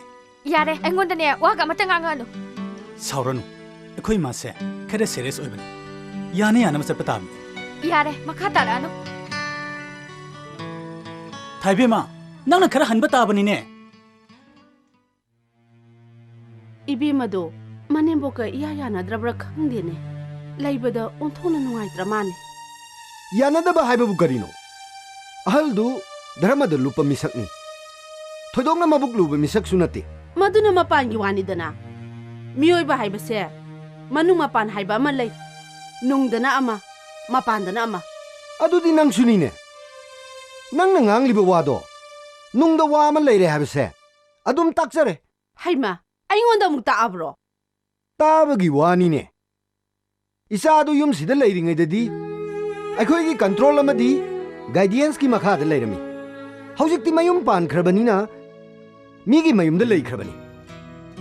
ꯃꯤꯒꯤ ꯏꯃꯨꯡ ꯃꯅꯨꯡꯒꯤ ꯋꯥꯔꯤꯗ ꯈꯨꯠ ꯊꯤꯡꯖꯤꯟꯕ ꯍꯥꯏꯕꯁꯦ ꯑꯩ ꯄꯥꯝꯗꯦ ꯃꯤꯒꯤ ꯃꯌꯨꯝꯗ ꯂꯩꯈ꯭ꯔꯦ ꯍꯥꯏꯗꯅꯕꯨ ꯏꯆꯥ ꯅꯠꯇꯦ ꯍꯥꯏꯕ ꯌꯥꯒꯗ꯭ꯔꯣ ꯏꯆꯥ ꯅꯠꯇꯦ ꯍꯥꯏꯕꯩ ꯋꯥ ꯅꯠꯇꯦꯅꯦ ꯃꯤꯒꯤ ꯐꯦꯃꯤꯂꯤ ꯑꯦꯐꯤꯌꯔꯁꯇ ꯈꯨꯠ ꯊꯤꯡꯖꯤꯟꯕ ꯍꯥꯏꯕꯁꯦ ꯆꯨꯝꯗꯦ ꯍꯥꯏꯕꯅꯤꯅꯦ 이자나 와나 레레디 마마 아이 레이바 감자데네 ꯑꯗꯨꯕꯨ ꯅꯪꯅ ꯅꯆꯥꯗꯨ ꯂꯧꯔꯨꯔꯒ ꯁꯤꯗ ꯊꯝꯒꯦ ꯁꯤꯅꯤꯅꯦ 누파 마자두수 마기 트레이닝 ꯆꯠꯂꯅꯤ ꯍꯥꯏꯔꯦ ꯃꯅꯦꯝꯕꯣꯛꯀ ꯃꯣꯠ 이만 만나다나 레이바다 ꯅꯨꯡꯉꯥꯏꯔꯣꯏꯗꯣ 어라디 마땅 카라시다 탐치라 칸베기 와니네 뭘 빠우아 ꯃꯗꯨꯒꯤ ꯋꯥꯗꯣ ꯑꯩꯉꯣꯟꯗ ꯍꯥꯏꯒꯅꯨ ꯃꯗꯨ ꯑꯩꯅ ꯌꯥꯕ ꯉꯝꯃꯣꯏ ꯀꯩꯅꯣꯗ ꯃꯆꯥꯒꯤ ꯑꯋꯥ ꯈꯪꯗꯕ ꯃꯄꯥꯁꯤꯕꯨ ꯀꯔꯝꯕ ꯃꯄꯥꯅꯣꯅꯦ ꯍꯣꯏ ꯅꯆꯥꯅꯨꯄꯤꯗ ꯍꯤꯒꯥꯏ ꯋꯥ ꯀꯥꯝꯁꯤꯟꯒꯅꯨ ꯍꯅꯨꯊꯪꯗꯅꯦ ꯅꯄꯥꯝ ꯌꯧꯖꯅꯤ ꯍꯣ ꯑꯩꯈꯣꯏꯗꯤꯅꯦ ꯃꯃꯥꯅꯤꯅ ꯏꯆꯥꯒꯤ ꯑꯋꯥꯕ ꯌꯦꯡꯕ ꯉꯝꯖꯗꯤꯌꯦ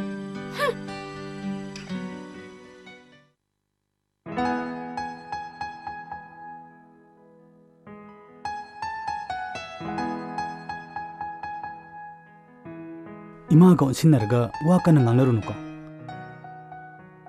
아이나 마땀 खरे ट्रेनिंग चलिङैदा इमाबु वाहनगनु इमासे आइगिदमक्ता यामना वाजरबनी इमाना यानब चक्कदबनी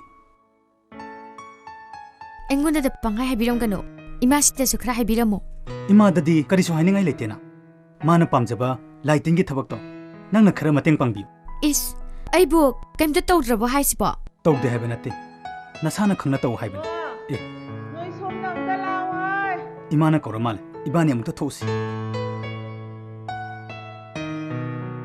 इमा कई ताकपीगदबा लाओ लाओ इमागा वारी इमता सासी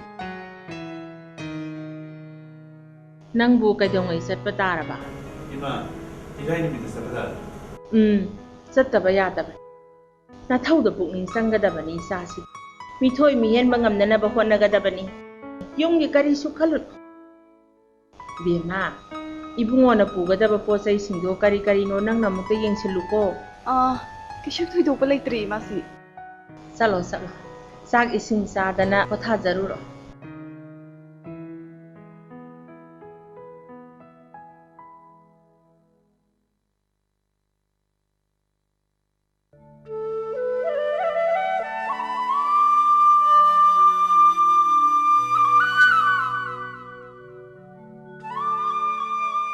ibungo nangbu loidribro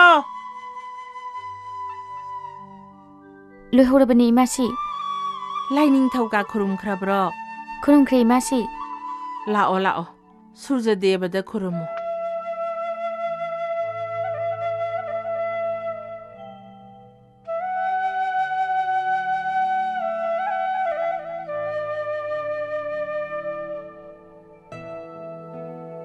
लेप नमक नमाई पागला उको थमोइदा श्री गोविंद जी बु काउगनो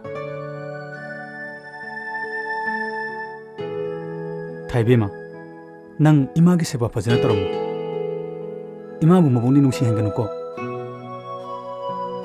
अदुदि इमा आई अमुक चलुखिगे मंगोलोइरा उको आई अमुक चलुखिगे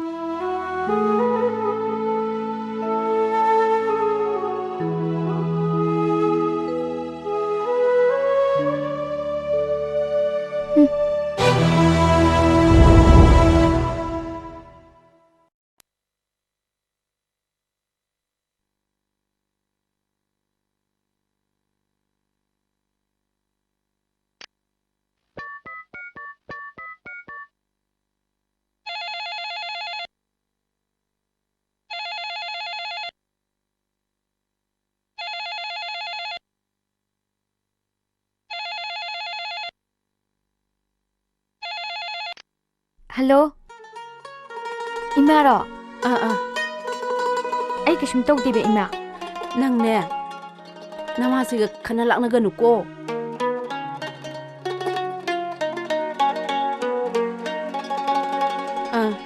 इमासे तोइना लाकनिदा नंगने तोइना लाउको नत्रबदिने आई हेक्ता चलक्तोइनिको इमा लाउको नंग तोइन लाउको नंग पाबुंगदा आइनासु नंगबु युमदा लैनबा हाइदना हौदोअबने अदुबु याद्रे ꯑꯩꯅ ꯈ꯭ꯋꯥꯏꯗꯒꯤ ꯅꯨꯡꯉꯥꯏꯇ꯭ꯔꯤꯕꯗꯤꯅꯦ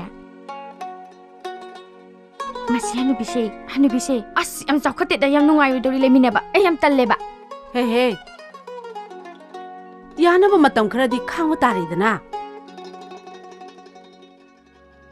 ꯕꯦꯝꯃ ꯅꯪꯕꯨ ꯑꯃꯨꯛꯇ ꯊꯣꯛꯂꯛꯎꯗ ꯀꯩꯗꯧꯔꯤꯒꯦ ꯅꯪꯕꯨ ꯇꯨ ꯀꯧꯔꯤꯁꯤꯅꯤ ꯏꯃꯥ ꯍꯅꯨꯕꯤꯁꯦ ꯑꯗꯨꯗꯤ ꯀꯣꯟꯅ ꯋꯥꯔꯤ ꯁꯥꯟꯅꯔꯁꯤꯀꯣ ꯏꯃꯥ ꯊꯝꯃꯒꯦꯀꯣ ꯕꯥꯏ ꯕꯥꯏ ꯅꯪꯕꯨ ꯇꯥꯔꯤꯕ꯭ꯔꯣ ꯍꯣ ꯇꯥꯔꯦ ꯏꯃꯥꯁꯤ ꯊꯣꯛꯆꯔꯛꯑꯒꯦ 이마씨, ꯀꯩ ꯇꯥꯛꯄꯤꯒꯗꯕ? ꯁꯦ ꯁꯤ ꯂꯧꯁꯤꯜꯂꯨꯁꯦ. ꯍꯌꯦꯡꯗꯒꯤꯗꯤꯅꯦ ꯏꯆꯥꯒꯤ ꯃꯪꯒꯣꯜ ꯑꯣꯏꯅꯕ ꯏꯃꯥꯁꯤ ꯒꯣꯕꯤꯟꯗ ꯗꯔꯁꯟ ꯆꯠꯄ ꯍꯧꯔꯗꯧꯕꯅꯤ. ꯑꯌꯨꯛꯀꯤ ꯊꯕꯛ ꯏꯪꯈꯥꯡꯁꯤꯗꯤꯅꯦ ꯅꯪꯅ ꯉꯝꯅꯕ ꯍꯣꯠꯅꯔꯣꯀꯣ. ꯅꯪꯕꯨ ꯅꯨꯃꯤꯗꯥꯡꯒꯤ ꯌꯦꯟꯁꯥꯡꯕꯨ ꯂꯩꯔꯕ꯭ꯔꯣ? ꯂꯩꯇ꯭ꯔꯤꯌꯦ. ꯀꯩ ꯊꯣꯡꯗꯣꯏꯅꯣ ꯈꯪꯗꯦ. ꯏꯆꯥꯅ ꯃꯄꯥꯟꯗ ꯋꯥꯅ ꯃꯍꯩ ꯇꯝꯕ ꯆꯠꯈ꯭ꯔꯒ ꯑꯩꯈꯣꯏꯅ ꯑꯍꯥꯎꯕ ꯆꯥꯗꯨꯅ ꯂꯩꯊꯣꯛꯄ ꯍꯧꯅꯕ꯭ꯔꯣ? ꯍꯪꯒꯥꯝꯁꯤꯔ ꯀꯩꯅꯣ ꯆꯝꯊꯣꯡ ꯍꯦꯛ ꯊꯣꯡꯖꯤꯜꯂꯣ ꯏꯃꯧꯁꯤꯗꯤ. 이마씨.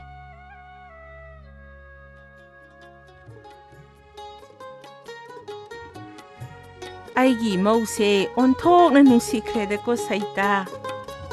ꯑꯗꯨꯕꯨꯅꯦ ꯃꯥꯒꯤ ꯍꯩꯅꯕꯤ ꯑꯃ ꯍꯦꯛ ꯇꯧꯔꯛꯄꯁꯤꯗꯅꯤ ꯑꯩꯒꯤ ꯊꯃꯣꯏꯁꯤ ꯆꯥꯛꯏꯁꯤ.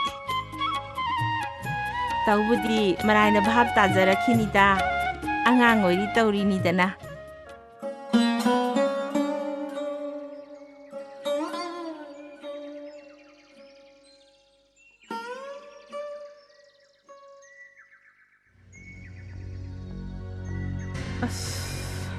ꯀꯔꯤꯅꯣꯅꯦ ꯁꯨꯃꯥꯡ ꯊꯤꯂꯣꯡꯀꯥꯁꯤꯕꯨ ꯍꯧꯒꯠꯇ꯭ꯔꯤꯕ꯭ꯔꯅꯦ ꯀꯩꯅꯣ?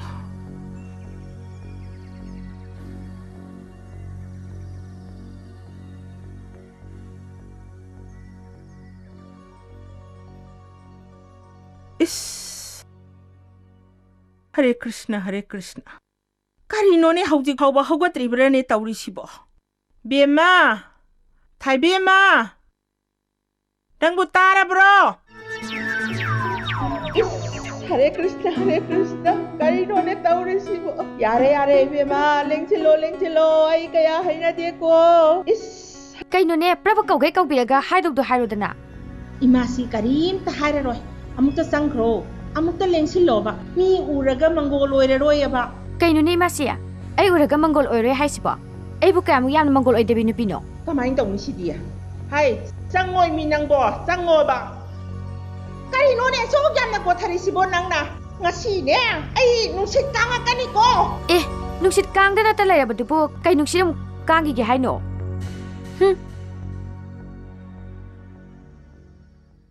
Haima, Zemsia, kaidauragi? Ayong nga tasida aduk warowduna laybiramidubo. Hai, Bema, amuta kakhalao Bema.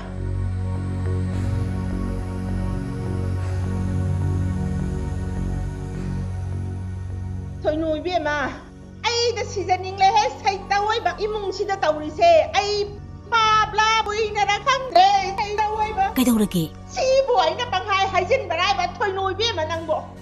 Siguma mausibu kanagi mung dalayamgadagi haiba. Adugi oire. Angang ni bhab marai tajarakani kaidauragi? Imasi ay ngasidi yumda ngakta chajarugige. Kaidauba? Pabungdo masangamde hadna telephone tawri. Ngahak yaudrabadi nungaitraba. Adugi oire di ngahak yaubiruso. Hai, pangtieng na halakpadi yaroi ko. Kaya kan ngamdaba jata. Zemsia, aibu kari tawjaramu haibage. Hai, sak sakhom amata thongdo amu. Sidanaba Zemsi khara phanghauge.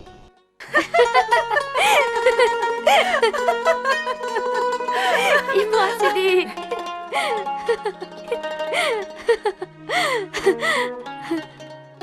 Hey, nang pabung lai he. Hai mama. Nasano pidu satkhina batawu yadro. Ibema. Yum pan ba haibasidi kusirasi pangtok tobu yadabaniko. Laikai pali. Adugi sumathakta nanemna yanaba chatpataba. Chatnanaba tawro. Thengani sasidi. Ngasing haktang laibasida asyam chatlaningna talibasibu karigino. Ay suna jani pabung. Adyam chatlaningidubu karigino. Madugi wana tene langlen thoibi. Aikhoigi samaj asida chanabi haiba malai. Sanabidudi ngakpataba. ꯅꯪꯁꯦ ꯌꯨꯝ ꯄꯥꯜꯂꯕꯤꯅꯤ ꯌꯨꯝ ꯑꯃꯒꯤ ꯌꯨꯝꯕꯨꯔꯦꯝꯕꯤ ꯍꯥꯏꯕꯗꯣ ꯑꯣꯏꯔꯕꯅꯤ ꯑꯣꯏꯗꯦ ꯑꯩ ꯌꯨꯝꯗꯨꯒꯤ ꯃꯄꯨ ꯑꯣꯏꯖꯕ ꯉꯝꯗꯦ ꯅꯣꯡꯉꯥꯟꯕꯗꯒꯤ ꯅꯨꯃꯤꯠ ꯇꯥꯕ ꯐꯥꯎꯕ ꯃꯤꯒꯤ ꯑꯁꯣꯏꯕ ꯆꯤꯠꯇ꯭ꯔ ꯀꯨꯞꯇ꯭ꯔ ꯌꯦꯡꯗꯅ ꯄꯉꯥꯡꯗ ꯉꯥꯡꯕ ꯑꯁ ꯑꯩ ꯂꯩꯐꯝ ꯆꯥꯐꯝ ꯑꯃꯠꯇ ꯈꯪꯗꯦ ꯃꯗꯣ ꯍꯩꯅꯅꯕ ꯍꯣꯠꯅꯒꯗꯕꯅꯤ ꯅꯨꯄꯤ ꯍꯥꯏꯕꯁꯤꯗꯤ ꯏꯁꯤꯡꯅꯤ ꯂꯩꯔꯨꯕ ꯄꯥꯇ꯭ꯔꯗꯨꯒꯤ ꯃꯑꯣꯡꯗ ꯍꯥꯞꯀꯗꯧꯔꯤꯕꯅꯤ ꯍꯣ ꯐꯔꯦꯁꯦ ꯃꯣꯏ ꯄꯥꯕꯨꯡꯒꯤꯅꯦ ꯂꯦꯛꯆꯔꯗꯣ ꯈꯤꯇꯣꯛꯄꯤꯔꯣ ꯀꯔꯤ ꯍꯥꯏꯅꯣ ꯈꯪꯗꯦ ꯅꯨꯃꯤꯠ ꯆꯨꯞꯄꯒꯤ ꯀꯣꯠꯇꯨ ꯉꯥꯏꯔꯦ ꯏꯃꯨꯡꯁꯦ ꯏꯍꯦ ꯑꯩꯗꯤ ꯏꯀꯥꯎꯕꯨ ꯀꯥꯎꯏꯅꯦ ꯍꯥꯏ ꯃꯣꯗꯣꯟ ꯑꯣ ꯃꯣꯗꯣꯟ ꯅꯪꯕꯨ ꯀꯗꯥꯏꯗ ꯂꯩꯒꯦ ꯏꯃꯥ ꯏꯕꯦꯝꯃ ꯀꯩ ꯇꯥꯛꯄꯤꯒꯗꯕ 이베마이기네 ꯉꯁꯥꯏ ꯄꯨꯅꯕ ꯍꯥꯏꯕꯗꯣ ꯀꯩꯅꯣ ꯑꯣ 이베마이기네ꯉꯁꯥꯏ ꯄꯨꯅꯕ ꯅꯉꯣꯟꯗ ꯍꯥꯏꯕꯗꯣ ꯄꯨꯊꯣꯔꯛꯑꯣ ꯀꯩꯅꯣꯅꯦ ꯁꯤꯕꯣ ꯀꯔꯤꯅꯣꯅꯦ ꯅꯈꯣꯏꯅ ꯖꯨꯖꯥ ꯇꯧꯅꯔꯤꯕꯁꯤꯅ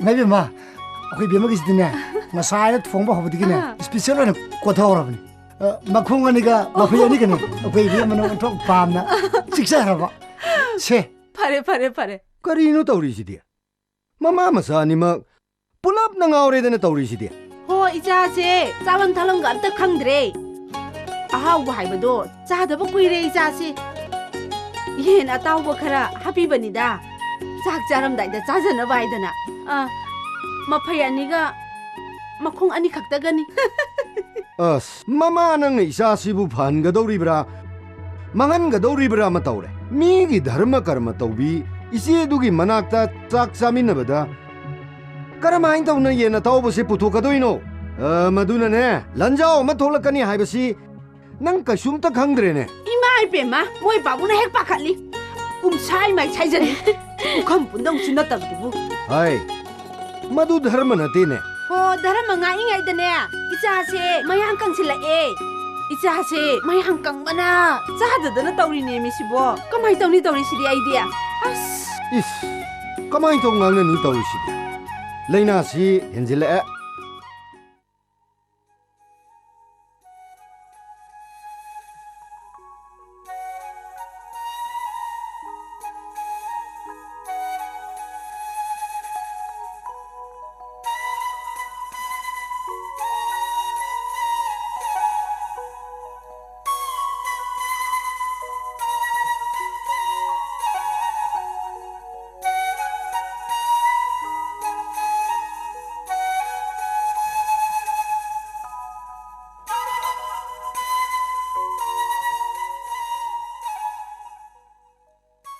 이마씨 그리 어와빠 합자로 거기 야래 낭수 사링의 시대 사호로다나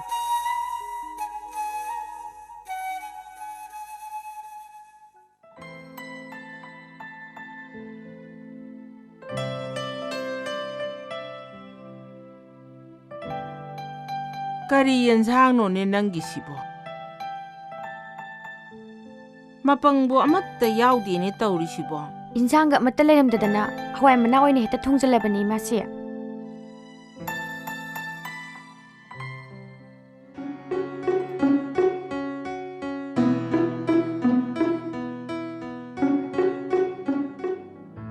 까리노네 낭나 까드락 애드나 사이리두보 ngarou네 이마씨야 마셋 암따 라우라 우하이 연상제 요엇바 야드레 시디 아이나 자루레 레호드레 이마씨야 까리 노이비에마 두디 까나나 레락바 노네 두보 아이부 라이키디에다 chicken 이마씨 ngarang yumdegi iman hapirakpani yen maphai Hare Krishna asuk masong pang naida basibu saroida hey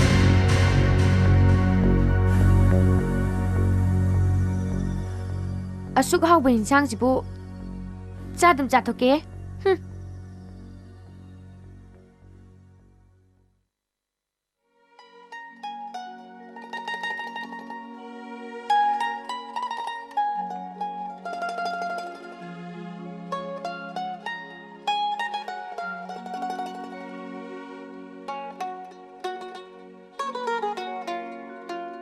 Ibema, why sit babo adum haina sit bahona barane? ꯁꯨꯝꯆꯤꯠ ꯃꯇꯣꯟꯗꯨꯅ ꯅꯝꯗꯅ ꯏꯔꯦꯟꯖꯅ ꯁꯤꯠꯀꯗꯕꯅꯤꯅꯦ ꯐꯗ꯭ꯔꯠ ꯀꯔꯤ ꯋꯥꯏ ꯁꯤꯠꯂꯥꯛ ꯁꯤꯠꯅꯣꯅꯦ ꯑꯁ ꯄꯛꯉꯥꯡꯗ ꯍꯦꯛ ꯉꯥꯡꯒꯗꯅ ꯊꯕꯛꯀ ꯑꯃꯨꯛ ꯇꯧꯕ ꯉꯝꯃꯔꯣꯏꯗꯕ ꯄꯣꯠꯅꯤ ꯍꯥꯏ ꯉꯥꯡꯉꯤꯕꯁꯦ ꯅꯪꯒꯤ ꯊꯕꯛ ꯈꯨꯇꯧꯗꯨꯅꯅꯤꯅꯦ ꯑꯌꯨꯛ ꯉꯟꯅ ꯌꯥꯍꯧꯗꯅ ꯋꯥꯏꯔꯝ ꯁꯤꯠꯇꯅ ꯋꯥꯏꯔꯝ ꯇꯩꯗꯅ ꯏꯔꯨ ꯃꯥꯏꯊꯖꯗꯅ ꯙꯨꯛ ꯊꯥꯡꯃꯩ ꯀꯠꯇꯅ ꯅꯨꯄꯤ ꯑꯃ ꯑꯣꯏꯕꯒꯤ ꯊꯕꯛꯇꯨꯕꯨ ꯅꯣꯡꯃꯇ ꯎꯗꯦꯅꯦ ꯑꯩꯕꯣ ꯀꯅꯥꯅ ꯉꯝꯄꯣꯠꯇꯦꯗ ꯃꯤ ꯑꯃ ꯊꯝꯒꯦꯒ ꯀꯣꯛ ꯊꯝꯃꯣ ꯍꯥꯏ ꯑꯗꯨꯅꯕꯨ ꯍꯥꯏꯕꯅꯤꯅꯦ ꯃꯧ ꯑꯃꯅ ꯀꯔꯤ ꯁꯥꯖꯠ ꯂꯤꯆꯠ ꯆꯠꯀꯅꯤ ꯊꯧꯒꯜꯂꯣꯟ ꯕꯦꯚꯥꯔ ꯀꯔꯤ ꯇꯧꯒꯅꯤ ꯍꯥꯏꯕꯗꯨ ꯈꯪꯉꯣ ꯍꯥꯏꯕꯅꯤꯅꯦ ꯏꯃꯥꯁꯦ ꯋꯥ ꯉꯥꯡꯕꯗꯅꯦ ꯈꯔ ꯃꯣꯗꯔꯟ ꯑꯣꯏꯕꯤꯌꯣ ꯊꯥꯏꯅꯒꯤ ꯈꯨꯅꯨꯡꯒꯤ ꯆꯠꯅꯕꯤꯗꯣ ꯑꯁ ꯑꯩ ꯌꯥꯝ ꯍꯩꯅꯗꯦ 이비엠마 낭부 러리ben 누빠세 아이기 이사 누빠닌 해 이사 누빠 하이 아이시나네 낭기 나네 뽀 아둠나 우시 타고이다바가디 떠올라라까누 까나나 나때 하르게 나몽 누피네다나부 아둑 티나락나 바후나브로 콩탕 쿠딩 숭강나 레디 까나나 ngampote 하이 밈나따나 밈 사비야 이탁 이랑나 따오바나디 까나로이네 싹사유 탁 파자다비시디야 나마나 빠나 와락다브로 낭나네 구시라시 떠보디 이몽시다디 야로이네 이마시야 마도 미외베게 왕강나때 왕강보다네 크라카 잉아가 강비우 아두디 낭가덕게 하베노 하 낭가덕게 하베노바 미기 마마 빠빤두나네 ngang ngang ai shumini yum pan ba hone haidana pan leiba yum kai ling da ba lam cha sara masa makti natte dana kaya da usit thawai dribano ne hai sau khat pi nangi thakha nai da bado aingon da di yaroi ne yum si da lening draga ne sabi kho na yum da imashina ne chalo haraga ai hekta chakada banate ai se imashina lo banate na cha nu pa duga thamoi tinaraga chawng na lohanga laiba adu oi batara badine imong sige halla khangna satpa taba warak da bi sidia ki buki zaida achok bebhar yaw da bi nu bi sibu iza no pa na ai gi imong ne da pura ibani ne sigumba ne chakata ba imong sida laidana mim to ibanga moroida hai ikai nai da bi sing tv hujiki computer wall sida inni mena tawishna saukhat le da manem da sa da ngang ba sibu saukhat bagi khudam lo hai ai se nabi manin he nabi ma pirang ji pida khongne na ra ibani ne ning thaugi sana i nge khangabro sana i ho hojiti madu chana de khangabro mai pe si asigo manu pi sibu isa no pa na ai gi mau ne da pura ibani da ko hai mahasiga ijan nang na yum palay ba si Bon nanim na ko da walo soy da na tarak bran hai Hare Krishna Govinda bunga ay bukito na lausin biro ka daw bage Prabhu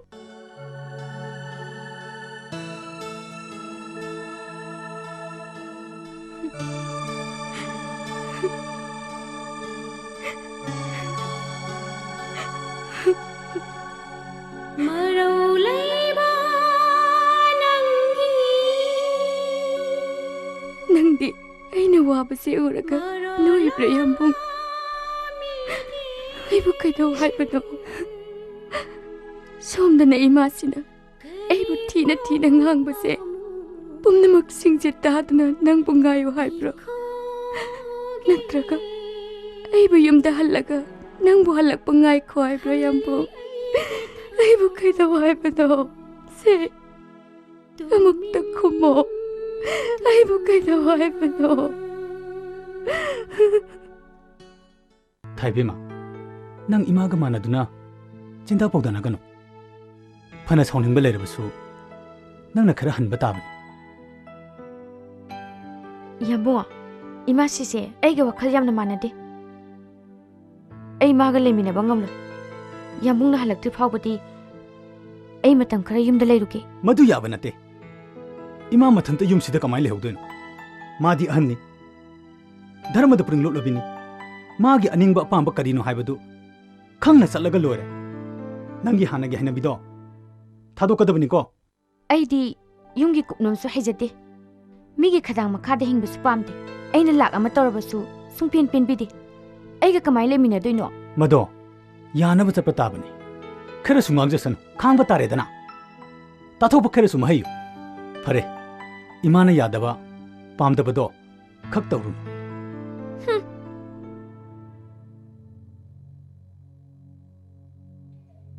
ai ꯍꯧꯖꯤꯛ ꯀꯩꯗꯧꯕ ꯇꯥꯏ ꯃꯆꯥ ꯃꯃꯧꯗ ꯀ꯭ꯔꯛ ꯀ꯭ꯔꯛ ꯌꯦꯡꯁꯤꯟꯕꯤ ꯁꯣꯔꯦꯟ ꯅꯨꯕꯤꯁꯦ ꯍꯦꯛ ꯂꯩꯔꯤ ꯃꯈꯩꯗꯤ ꯑꯩ ꯂꯩꯐꯝ ꯆꯥꯐꯝ ꯑꯃꯠꯇ ꯈꯪꯂꯔꯣꯏ ꯀꯝꯗꯧꯁꯤꯒꯦ ꯀꯝꯗꯧꯁꯤꯒꯦ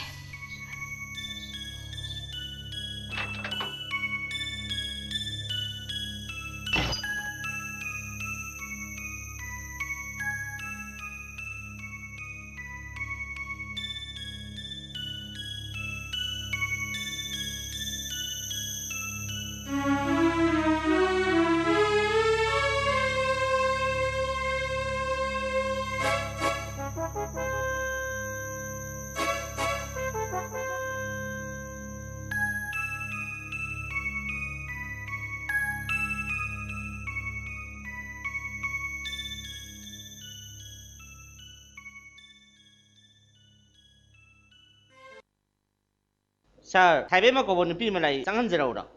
Changan Doctor, em ta changjarake. Taipei ma, nang oira. Chango. Kari leira. Kaidore Taipei ma, na sa doi pa pa khali dubo. Marui bogi kari pau leira. Kaishu leite. Telephone su war makta dum tawre. Ai doctor ga Kainumta tana janing tuna. Kari leira. Aigi wase tabidringai gi mamangda. Haije ga daribe sigi maramda. Doctor na kanamata khangan biro haina amukta wasak piyo. Hai, kaino Taipei ma nang haisibo. Doctor ki manakta laing bola pu khudi mapu. Doctor ga loina wasak na brane. Please doctor, please amukta wasak piyo. Kari gamba aigi iteng pang bidrabsu. Wafam ase kanada su haidokla haina amukta wasak piyo. Aikoi Taipei ma gi wafam sidi tasengna ai yam khangning bam pole. Ai nei sol pat no wasai. Kari leira. Kari wano. Thank you doctor, thank you. Doctor, ai hu pa me hu. What? Doctor, se engon ta pipiyo ba. Kayo nang haidubo. Hu sa dan sige hairo. Kari marum gino. Doctor, ai na sana ba hu nate. Adudi kana gumba magi. Mane. Adudi hu pise ka tobo misak tu di kana no. Aigi ipuroi ba pokpi. Aigi inem. Imasi. Imasi ba? Oh my god.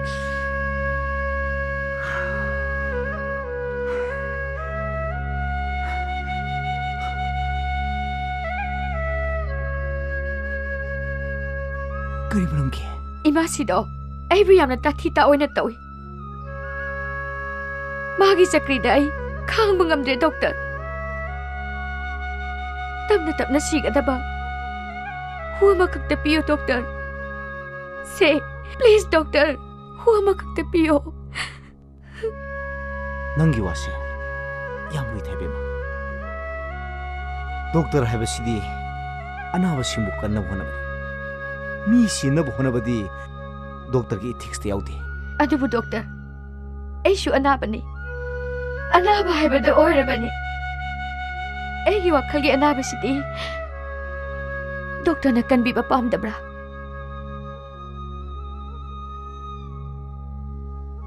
Ima sigi sahi sibu kayamuk surage. Jahi humphumuk suramani. Adudi ima sina laige lairabada sahi kun khara hinma mangai. Madana na ngai ngamdadana pa pugdaba thabak tubu tawge khali kai gino. Doctor, pa pumna makto ai loina pujarage. Ai am pende doctor. Ai am pende. Adudi Taipei ma. Kudak to sibiya bam thasira. Madudi pamjade doctor. Hek sikibada aina hakbale haina mayam lokini. Tamna sibaya ba amoina piyo doctor. Right. Matang chap chare. Adubu aina haijaba khudima Taipei ma na ngak pungam bigani. Amadi thabak oina pangthok pigani haiduna hana wasap pi batare. Adu natragadi ai ꯍꯨꯁꯤ ꯄꯤꯕ ꯉꯝꯖꯔꯣꯏ 하이비유 독터 ꯑꯩꯕꯨ ꯀꯔꯤ ꯍꯥꯏꯅ ꯋꯥꯁꯛꯆꯧ ꯍꯥꯏꯕꯅꯣ ꯇꯥꯛꯄꯤꯌꯨ doctor ꯅꯨꯄꯤ ꯑꯣꯏꯕꯤꯒꯤ ꯈ꯭ꯋꯥꯏꯗꯒꯤ ꯂꯨꯝꯕ ꯑꯋꯥꯕ ꯁꯤꯕ ꯆꯪꯕꯒꯤ ꯃꯤꯀꯨꯞ ꯑꯗꯣ ꯅꯥꯟꯊꯣꯛꯄ ꯉꯝꯗꯅ ꯁꯤꯒꯤ ꯍꯥꯏꯅ ꯋꯥꯁꯛꯄꯤꯌꯨ ꯗꯣꯛꯇꯔꯅ ꯇꯥꯛꯄꯤꯕ ꯈꯨꯗꯤꯡꯃꯛ ꯑꯩ ꯂꯣꯏꯅꯃꯛ ꯏꯟꯖꯒꯅꯤ ꯀꯔꯤꯒꯨꯝꯕ ꯉꯝꯗꯕ ꯊꯣꯛꯂꯒꯅ ꯅꯨꯄꯤ ꯑꯣꯏꯕꯤ ꯑꯩꯈꯣꯏꯒꯤ 시바 짱박이 미국 아도 란톡봉 감다나 시바 오이셔노 ꯌꯥꯝ ꯅꯨꯡꯉꯥꯏꯖꯔꯦ ꯊꯥꯏꯕꯦꯝꯃ ꯑꯗꯣꯝꯅ ꯏꯃꯥꯁꯤꯗ ꯍꯨ ꯑꯗꯨ ꯍꯦꯛ ꯄꯤꯖꯕ ꯍꯧꯕ ꯅꯨꯃꯤꯠꯇꯒꯤ ꯑꯗꯣꯝꯅ ꯇꯧꯕꯤꯒꯗꯕ ꯅꯤꯌꯣꯝꯁꯤꯡ ꯑꯩ ꯍꯥꯏꯖꯒꯦ ꯇꯥꯕꯤꯌꯨ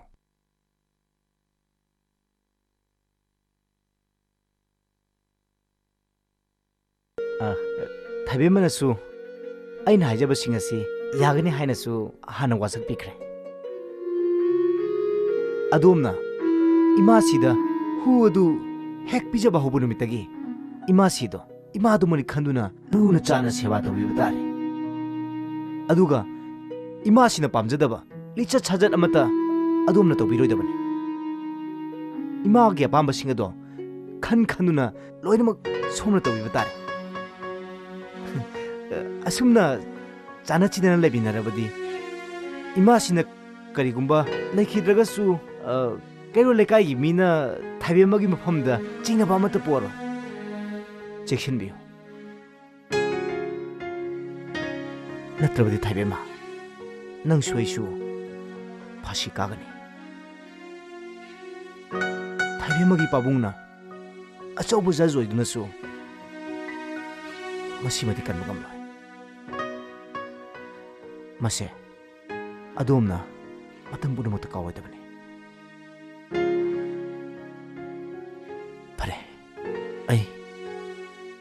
후도 부톡절하게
타베마 후시 마후 양관 마후니 이마시기 탁나바 상곰두다 마시 뭉티기 자마스 아마맘 히다 아실로이드리 파우바 아돔 하바가 비타가다바네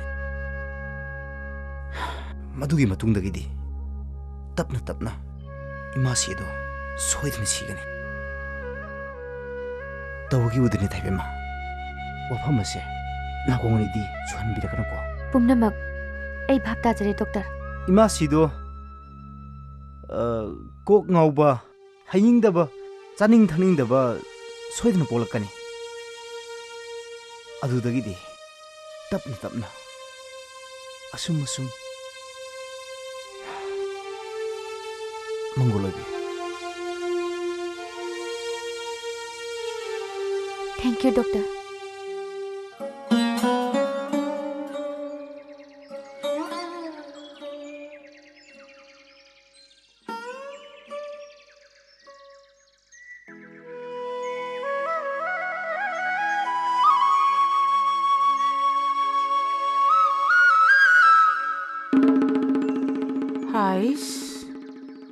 Kanana tairiba waino. Duk thangmaisina kanana thariba zanone. Thoinu dubu ngasi nganta lakraba zatlane. Mawa makhona mata takhideda aibo. 이마시야 이싱가 사발름 자라바니 짜이타비바 야니에 에이 상고묵다 론제로키게 이씨 까리노니 aibo mangla harane taurisibo. 타디 타자키드레다. 마시보이기 이모드라니. ꯀꯔꯤꯅꯣꯅꯦ ꯃꯥꯅ ꯇꯧꯖ ꯁꯥꯔꯤꯁꯤꯕꯣ ꯃꯁꯤꯕꯨ ꯃꯥꯅ ꯇꯧꯕ ꯍꯧꯅꯕ꯭ꯔꯅꯦ ꯍꯔꯦ ꯀ꯭ꯔꯤꯁꯅ ꯂꯩꯕꯥꯛꯁꯤ ꯆꯥꯍꯣꯡ ꯉꯥꯍꯣꯡꯗꯧꯔꯤ ꯃꯥꯜꯂꯦ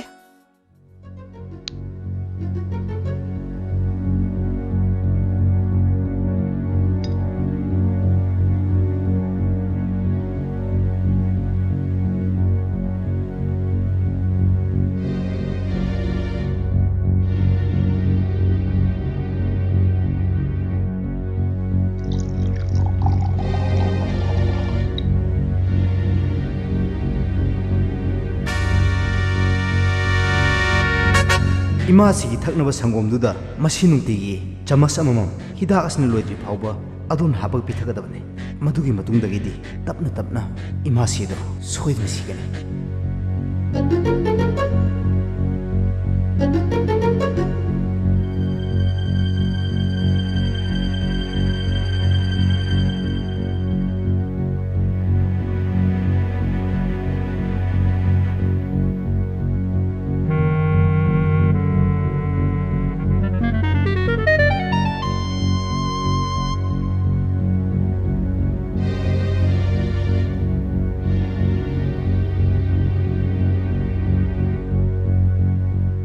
이마시나 그리고물 레이키드가수 짜나치는 레비나라바디 카이로 레가이기 미나 타변먹이 맘다 찍나바 아무것도 보러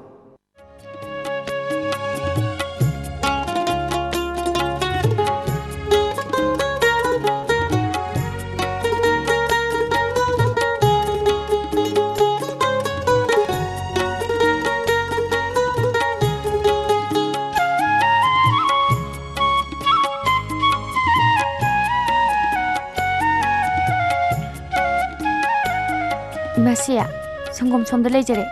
까다이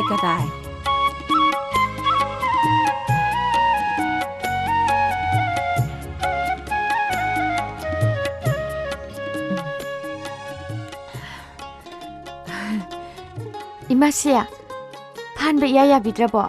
ngasi기 상곰시 묵 하우바디 푼시시다 아무것도 탁드리 하이베 야이 이니엠디 ngasi시부 이마시 kari mathel oina hasige pele imasi pung pen hek pele nang na ngasi no makhak imasi gi seba tawbasidane sarga khutna lamba phangba muk nungai re ima nungai re sirabasu khoya tu sinna hek sigada boiningida imasiya hengdagidine govinda seba leptuna sapine ba tawbiro yumgine thabai ingkhangsingse ai loina tawjarage nungai jare da ko bema yengo ngasidine imasi thawai am nungai sakto imasi thongdokpirage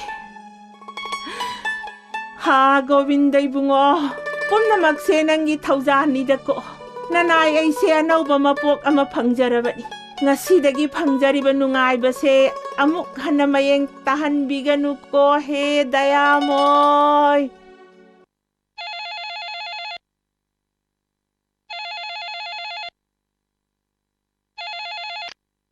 hello kana oibirabano ima oire mane kamdaure amado thaba ugrabro ngasidagine pijaba hokre ima aina ne ho ima si saithabiraro sangom chenjarage look hanaba tobiraro haibadane pum te thakre ima aduni dana ichasidia hey tawgadabune thabak to yam cheksina tawgadabani ko taxi khasi bibhajarong kaiba yadi ko ado ima ngasine mamni tawbudo adane iruru jarabagi ingbara lori ai kanum tawre anga hobisidi isinga saba lumba yadro adusune maila amdraba ima ado ima iruru jadana ne janron thinbasi kaidogeba ayukte irujabadi haksang yamna nungaibani kaino lutho isasidi kadawegano ado ima sidane khara toin laogo ado ima lakrabadi ai diyum de hekta chelaktoini koima lao koima thamo bye bye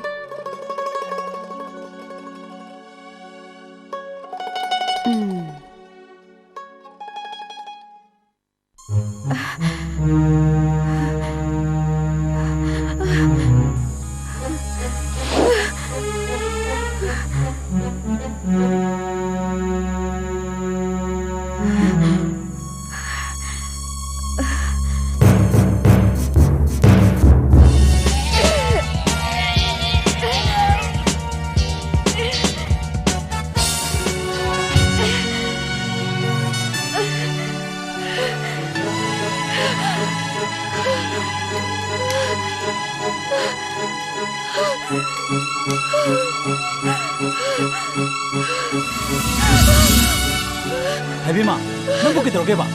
넌 뭐 그대로 해. 하이비마, 그대로 해. 넌 뭐 그대로 해봐. 하이비마, 넌 뭐 그대로 해. 아, 고모, 넌 뭐 그대로 해봐. 넌 뭐 그대로 해봐.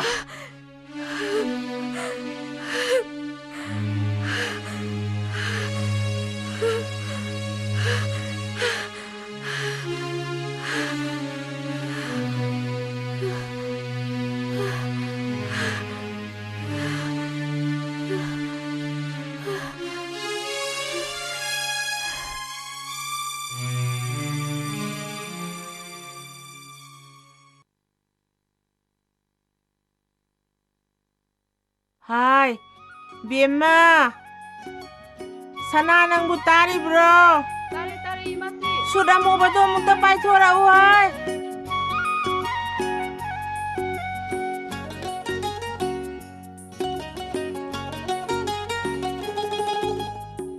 Sida leire Imasi.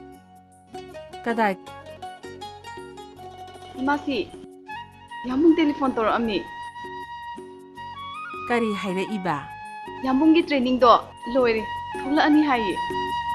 Hare Krishna, Hare Krishna. Isala ani haibasidi onthok na nungai kreda. Hai, ngasidi ne. Iniem nangonda posak ama sinage. Kuirabani aina seksin na thamakpa.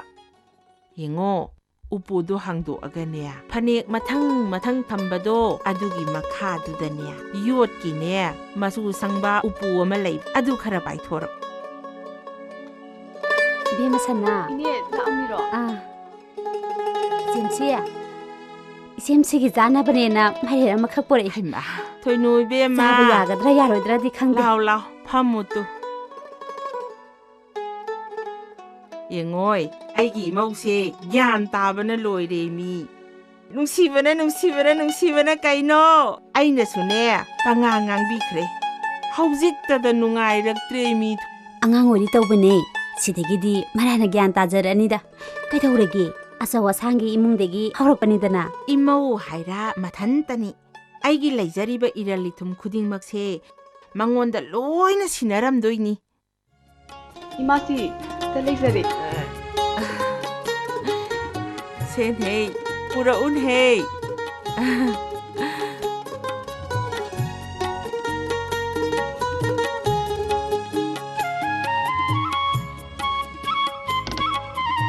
Sidi, thaina namula aga sidi duni haiduna sake balik tundana. Ngasidi ichemsigi ningba thungeko. Lao, tangjil lao. Se, sibigi se.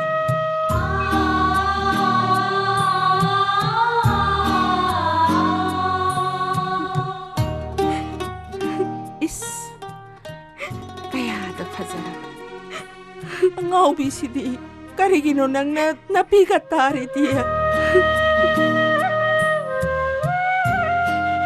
Jemsiya, mabuni nungsidana harauduna tawo oirinida.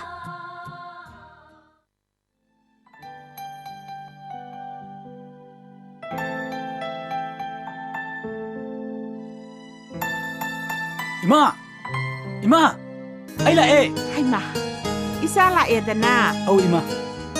Lao. Anaya ka yaurak ti dana. Oh ima. Sana, ibu mo lae may gam taputhora udana. Tare Imasi. Nanggi training bu loira abro.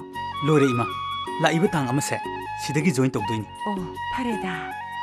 Nangdi nasa kaisu tawdeko. Oh, ay kaysum tawdi yambung.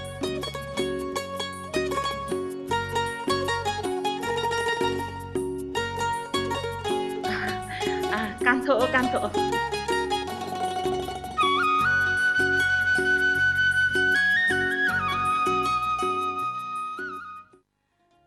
Hare Krishna. Bima, sana. Aigi mau sana du laiba udeda. Hai, Bima. Sana bu tada bro. Lao. Ta thola use. Hare Krishna.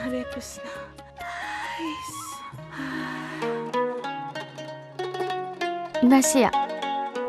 ꯀꯩ ꯇꯥꯛꯄꯤꯒꯗꯕ ꯁꯦ ꯅꯪꯅ ꯄꯥꯝꯖꯩ ꯍꯥꯏꯕ ꯁꯤꯡꯖꯨꯒ ꯕꯣꯔꯥꯒꯗꯣ ꯂꯩꯔꯛꯑꯕꯅꯤ ꯍꯩꯁꯨ ꯌꯥꯎꯔꯛꯑꯕꯅꯤ ꯅꯠꯇꯦ ꯅꯪꯕꯨ ꯅꯁꯥ ꯉꯝꯗꯦ ꯑꯗꯨꯕꯨ ꯀꯝꯗꯧꯔꯒꯦ ꯗꯥꯛꯇꯔꯅꯕꯨ ꯀꯔꯤ ꯍꯥꯏꯔꯛꯑꯒꯦ ꯀꯩꯁꯨꯝ ꯇꯧꯔꯣꯏ ꯍꯤꯗꯥꯛ ꯈꯔ ꯆꯥꯎꯅ ꯍꯥꯏꯔꯛꯑꯦ 이마씨야 ꯄꯥꯎ ꯅꯨꯡꯉꯥꯏꯕ ꯑꯃ ꯇꯝꯃꯨꯔꯥ ꯀꯔꯤ ꯄꯥꯎꯅꯣ ꯅꯁꯨ ꯑꯃ ꯎꯒꯗꯧꯔꯦ ꯍꯥ ꯑꯁꯨꯝꯕꯔꯅꯦ ꯅꯨꯡꯉꯥꯏꯖꯔꯦꯗ ꯅꯪꯕꯨ ꯑꯁꯨꯝꯕꯔꯥ ꯏꯃꯤ ꯗꯥꯛꯇꯔꯅ ꯍꯥꯏꯕꯅꯤ 이마씨 ꯅꯨꯡꯉꯥꯏꯔꯦꯗ ꯍꯥꯏ ꯌꯦꯡꯉꯣ ꯋꯥ ꯍꯥꯏꯒꯦ ꯃꯅꯤꯡ ꯃꯌꯥ ꯁꯪꯕꯗꯅꯦ ꯅꯀꯣꯛ ꯅꯔꯨ ꯊꯥꯗꯣꯛꯀꯅꯨ ꯏꯁꯤꯡ ꯕꯥꯇꯤꯟ ꯐꯥꯎꯕꯅꯦ ꯊꯥꯡ ꯂꯥꯛꯀꯅꯨꯀꯣ ꯑꯐꯕ ꯍꯤꯗꯥꯛ ꯆꯥꯒꯗꯕꯅꯤ ꯄꯩꯁꯥ ꯆꯪꯒꯦꯡꯈꯩ ꯆꯪꯖꯁꯅꯨ ꯊꯕꯛ ꯏꯪꯈꯥꯡꯒꯗꯣ ꯄꯪꯇꯧ ꯇꯧꯔꯨꯔꯅꯨ ꯋꯥꯏ ꯇꯩꯕ ꯑꯃꯅꯦ ꯁꯨꯡꯌꯥ ꯌꯥꯗ꯭ꯔꯦ ꯄꯣꯊꯥꯗꯅ ꯅꯨꯡꯉꯥꯏꯅ ꯂꯩꯊꯣꯛꯀꯗꯕꯅꯤ ꯑꯗꯨꯒꯅꯦ ꯈꯣꯡ ꯈꯨꯠꯀꯗꯣ ꯏꯪꯍꯟꯒꯅꯨꯀꯣ ꯃꯣꯖꯥꯒꯗꯣ ꯇꯣꯡꯁꯤꯜꯂꯨ ꯍꯣꯏ 이마씨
भाई भो करा चलुबनो काखलो मीगी मसादी थबक तौखिबदगी मसक उगिद्रेने को नंगी सिदा सुम लांबनिदा पोस्टिंग दी पीरब्रा हेड ऑफिस ता तारे याम फरेने इमुंगी वारी कमदौरे मनी ममोबू यानारब्रो आई वंडर थाइबे मसे पूरा सेंस तौरे एंगोंदगी एखो इमाबुना हेना लुना तौखरे ओ पूरा सुसिना खबा करी है कशु हाइते थाइबे मा भाब तारपदगी नि हाइबा मानी आइदी माना असुमना भाब तारकनी हाइबसे इथा थजरुदबनी इमानसु होजिक माबु कया दलुना तौजे मसादगी हेना लुना तौखरे भाई मधु पुनमुक्तो ईश्वरगी कृपाने होय अदुमना हाइबा तारे आई याम नुंगाइरे आइगी निंबा पुनमुक थुंगले हां करिबो इमासिना मथ्वाइना ताजबा ममौ नुपि अमा ईश्वरगी मफमदा निजबदु मागी निंगबा थुंगनबियो हाइदुना आइनसु ईश्वर निजबने मधु पुनमुक थुंगनबियो इमासिसु हराउजरेदना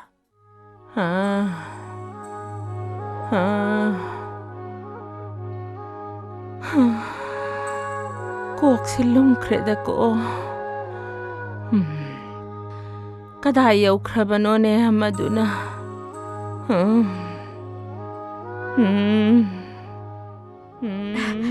इमासिया इमासिया केदोरगिबा इमासिया हा सना नंबु कदाई चलुगे चामना चिनी खरा दुकानदगी लौरबनी इमासिया केदोरगिबा इमासि नंबो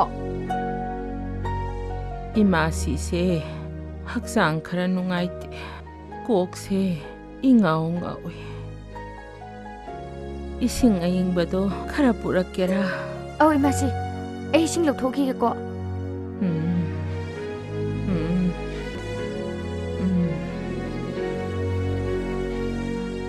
ꯑꯩꯒꯤ ꯃꯧꯁꯦ ꯑꯣꯟꯊꯣꯛꯅ ꯋꯥꯖꯔꯦꯗꯀꯣ ꯇꯧꯔꯤꯁꯦ इमासिया लवाइदने इसिंग किता हप्सरकेको हरे कृष्ण इमासिया हिप्थसिसे हिप्पगन हेना Coke सिंगाउइन hey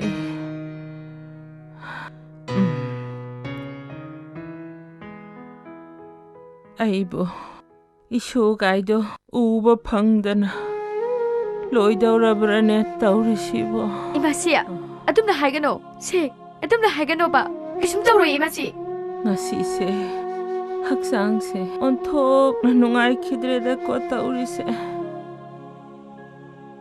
ibungodi halaktribra halaktriye telephone to kausre imasia kaururanu kaisu tauroida इमासिगी थकनब संगोमदुदा Masih नुंतिगी चमस अममम थापक पिथगदबने मधुगी मतुंगदगिदी तपना तपना इमासिदो सोइदन सिगनी थाइबेमा A केशुम तौदे A केशुम तौदे A केशुम तौदे इमासी A केशुम तौदे kaisu tauroin he ngaubi nangbo karigino nangna ipa pa khatli dubo haujik nangi matam sida adum haina thakat pakhat pa hauna de ne ibase dagai butha to kanu ko doctor ga tanaru gani ibasi gi thawai kandana bahairu gani ibasi yaudana I thanta hingbanga boy ibasi karino nangna ngangi dubo sumna haksang khajitang nungaite haibani kaisu tauroine ibasi Nabawna lan ki mapungna mamugtang agpiyo ko. Nabawna lan ki mapungna mamugtang agpiyo. Doktor gi manakta mukta chalukige. Doctor kaurudrabasu yani ne. Kaidaurage nang bonupi masa. Ay ngasidi numaijing nina. Mayamda hekta chatlage. Ay pi mukta hongkige.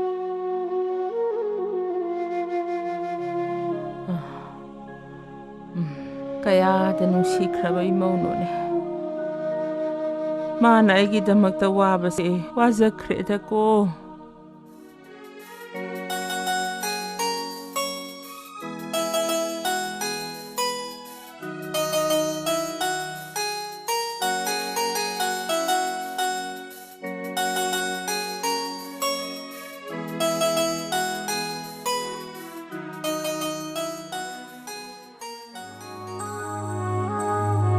릭쇼, 세 칸비로 야리. 세.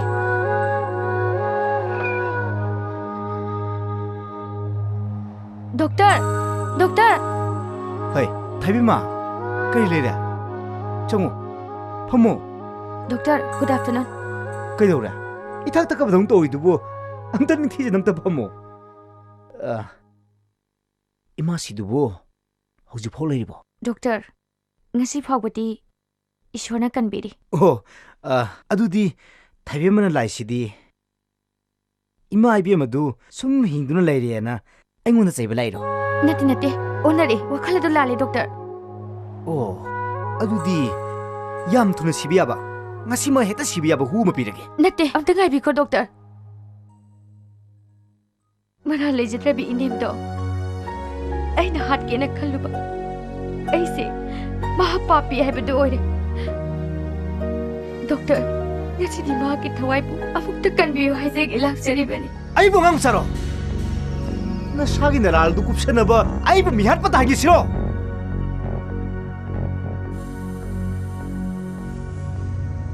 ꯅꯪꯉꯣꯟꯗ ꯃꯤꯅꯨꯡꯁꯤ ꯄꯣꯛꯂꯨꯕꯗꯒꯤ ꯉꯁꯤ ꯑꯩꯁꯨ ꯃꯤꯍꯥꯠꯄ ꯑꯃ ꯍꯥꯏꯕꯗꯣ ꯑꯩ ꯑꯣꯏꯔꯕꯅꯦ. ꯅꯍꯥꯛꯀꯤ ꯅꯔꯥꯜ ꯑꯗꯣ ꯀꯌꯥꯒꯤ ꯃꯇꯤꯛ ꯂꯨꯝꯕꯒꯦ ꯍꯥꯏꯕꯗꯣ ꯅꯪ ꯅꯁꯥꯃꯨꯛ ꯈꯟꯊꯧ. ꯃꯁꯥ ꯃꯁꯥꯒꯤ ꯃꯔꯥꯜ ꯌꯦꯡꯗꯅ ꯃꯤꯒꯤ ꯊꯋꯥꯏ ꯂꯧꯒꯟꯕ ꯅꯈꯣꯏꯒꯨꯝꯕꯁꯤꯡ ꯑꯁꯦ ꯃꯁꯤ ꯀꯌꯥꯝ ꯌꯥꯝꯅ ꯂꯩꯕꯒꯦ ꯍꯥꯏꯕꯁꯦ ꯅꯣꯏ ꯑꯝꯇ ꯌꯦꯡꯉꯨꯅꯦ. Doctor, mihakbi ama oina jail da sahi kya thambige haibasu thambiyo. Aina yadaba tawsaro. Adubo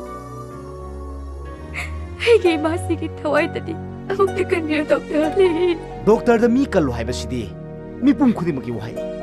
Adubo doctor da mi halo haina inchinbasidi nang khaktanine. Doctor, ai masi bo hat pangabaro. Mabu kanana hidak amata di pibiyo doctor. Please. Kainone harisibo. Nang aina thabak adu toromdaida wasang nakhiba natrane. Phana wasak oirabasu. Wasak adugi papum namak ai pujarage doctor. Aina wakal thenbi oirabana. Pumnamak thokibane. Ai giralse amukta di ngakpiyo doctor. Ai masi bo hat pangabaro. Ai masi bo hat pangabaro. Tasina nang imasibo nungsiba phawbra. Mahakde aigi imane doctor. Aigi anauba mangal pibiba. Aigi thawai ne doctor. Aigi thawai. Ngai khune thaibema. Ipa pakhakire. Imasido siroin he. Aina nangi wakhal adu khajiktang honghanba ngambra yenge haiduna aina changyeng ama tawbane. Aina pikhiba hidado hu nate vitamin. Asemra doctor. Asemuni thaibema nang karimta pakhakano. Imasido aigi suimani. Karigumba aina nangbu taraina thadolumlabadi imase atupo upay ama tawduna nang hana halamani. Adubu aina haijabada nangna yabiduna ngasidi imasisu masa mau phana nungaina leredana. Aduga nangi wakhalsu aina khara hongonba ngamle. Thank you doctor. Mase aigi mai pakpani. Doctor. Hayengse bolna ibu noida chak chasina kobani. Ada ai imasi mongdo amuk tenge. Thank you doctor. Bima, ibungo Dr. Dinesh tubu lakrabro. Lakri imasi laanida. Nangi thaurangdi loiraba natro. Loire imasi. Imasi ya. Doctor ga yambunga su la mani. Ha. Lao bhai. Hekta chango. Isa doctor la edana. Lao. Sida phamo. Isa ka jagiroi. Image hakjang hanam ting. Yengtho. Bima, chak ising ka do thangdokna ba tawruro chalo. Hoi masi. Imana ya ponte da. Nasa khuleringe da. Ima pije khara sor 상상함 더 hunbiyo. Kitang luthabiyo.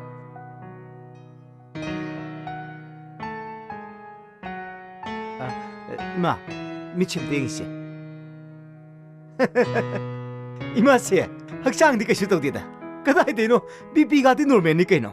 학상 ngам다바가 karisu laipo nateda. Ainane kokse khajiktang lumida hairubadane mana pakhatana sienkhrini. Aigi mausina aigi dama wajabasidi. Bung, sak thangdu lingsilasi. Bhai. Sango. 이마, ngasi기 싹시디에봐. 나사 पु치시데 가로이담네. 아도 이마 마탕기 싹디. 아이코이 월기 소스티다 묵사다.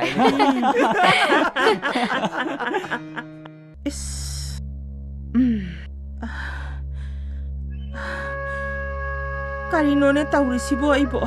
Hai, thoino. Kari walige na khoi ba wara padong te yengsinbiu na ai. Angang ngakta ni ne kari su khangpo na te ne taurise. Haima, kaitoroge semsi amuk kaptuna lairibasina.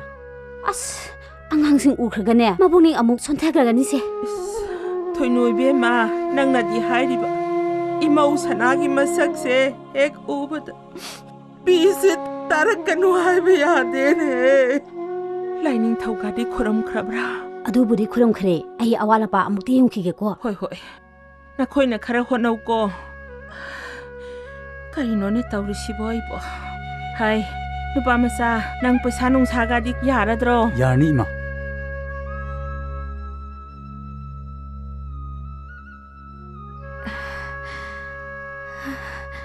Bima, se, ima se amuk to khoiramu se. Ima si, ai shoi da ngamdaba oijake ko. Yare. Inemgi bema sana. Nakok phawba siktana. Namin na may pangbo oira uko. Sa.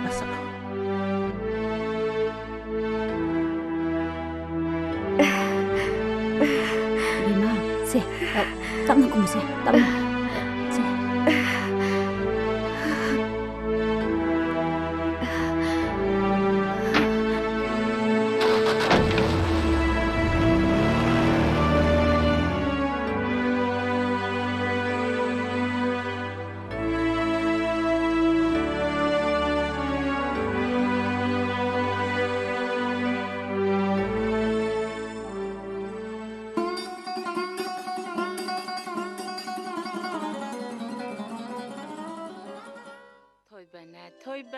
Thoiba ni sana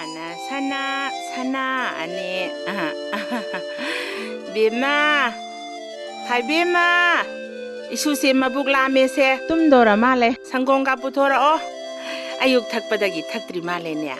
Maramo I isu di sana ne sana. Kadai. Bima. 이붕어도부 타박 삿바 탱드리브로 뽕디 여우크레네 피세 러리에 이마시 톨라니 세 낭부 삿나바 톡라아브로 호이마 바바 살루기고 바이바이 바이바이 바이바이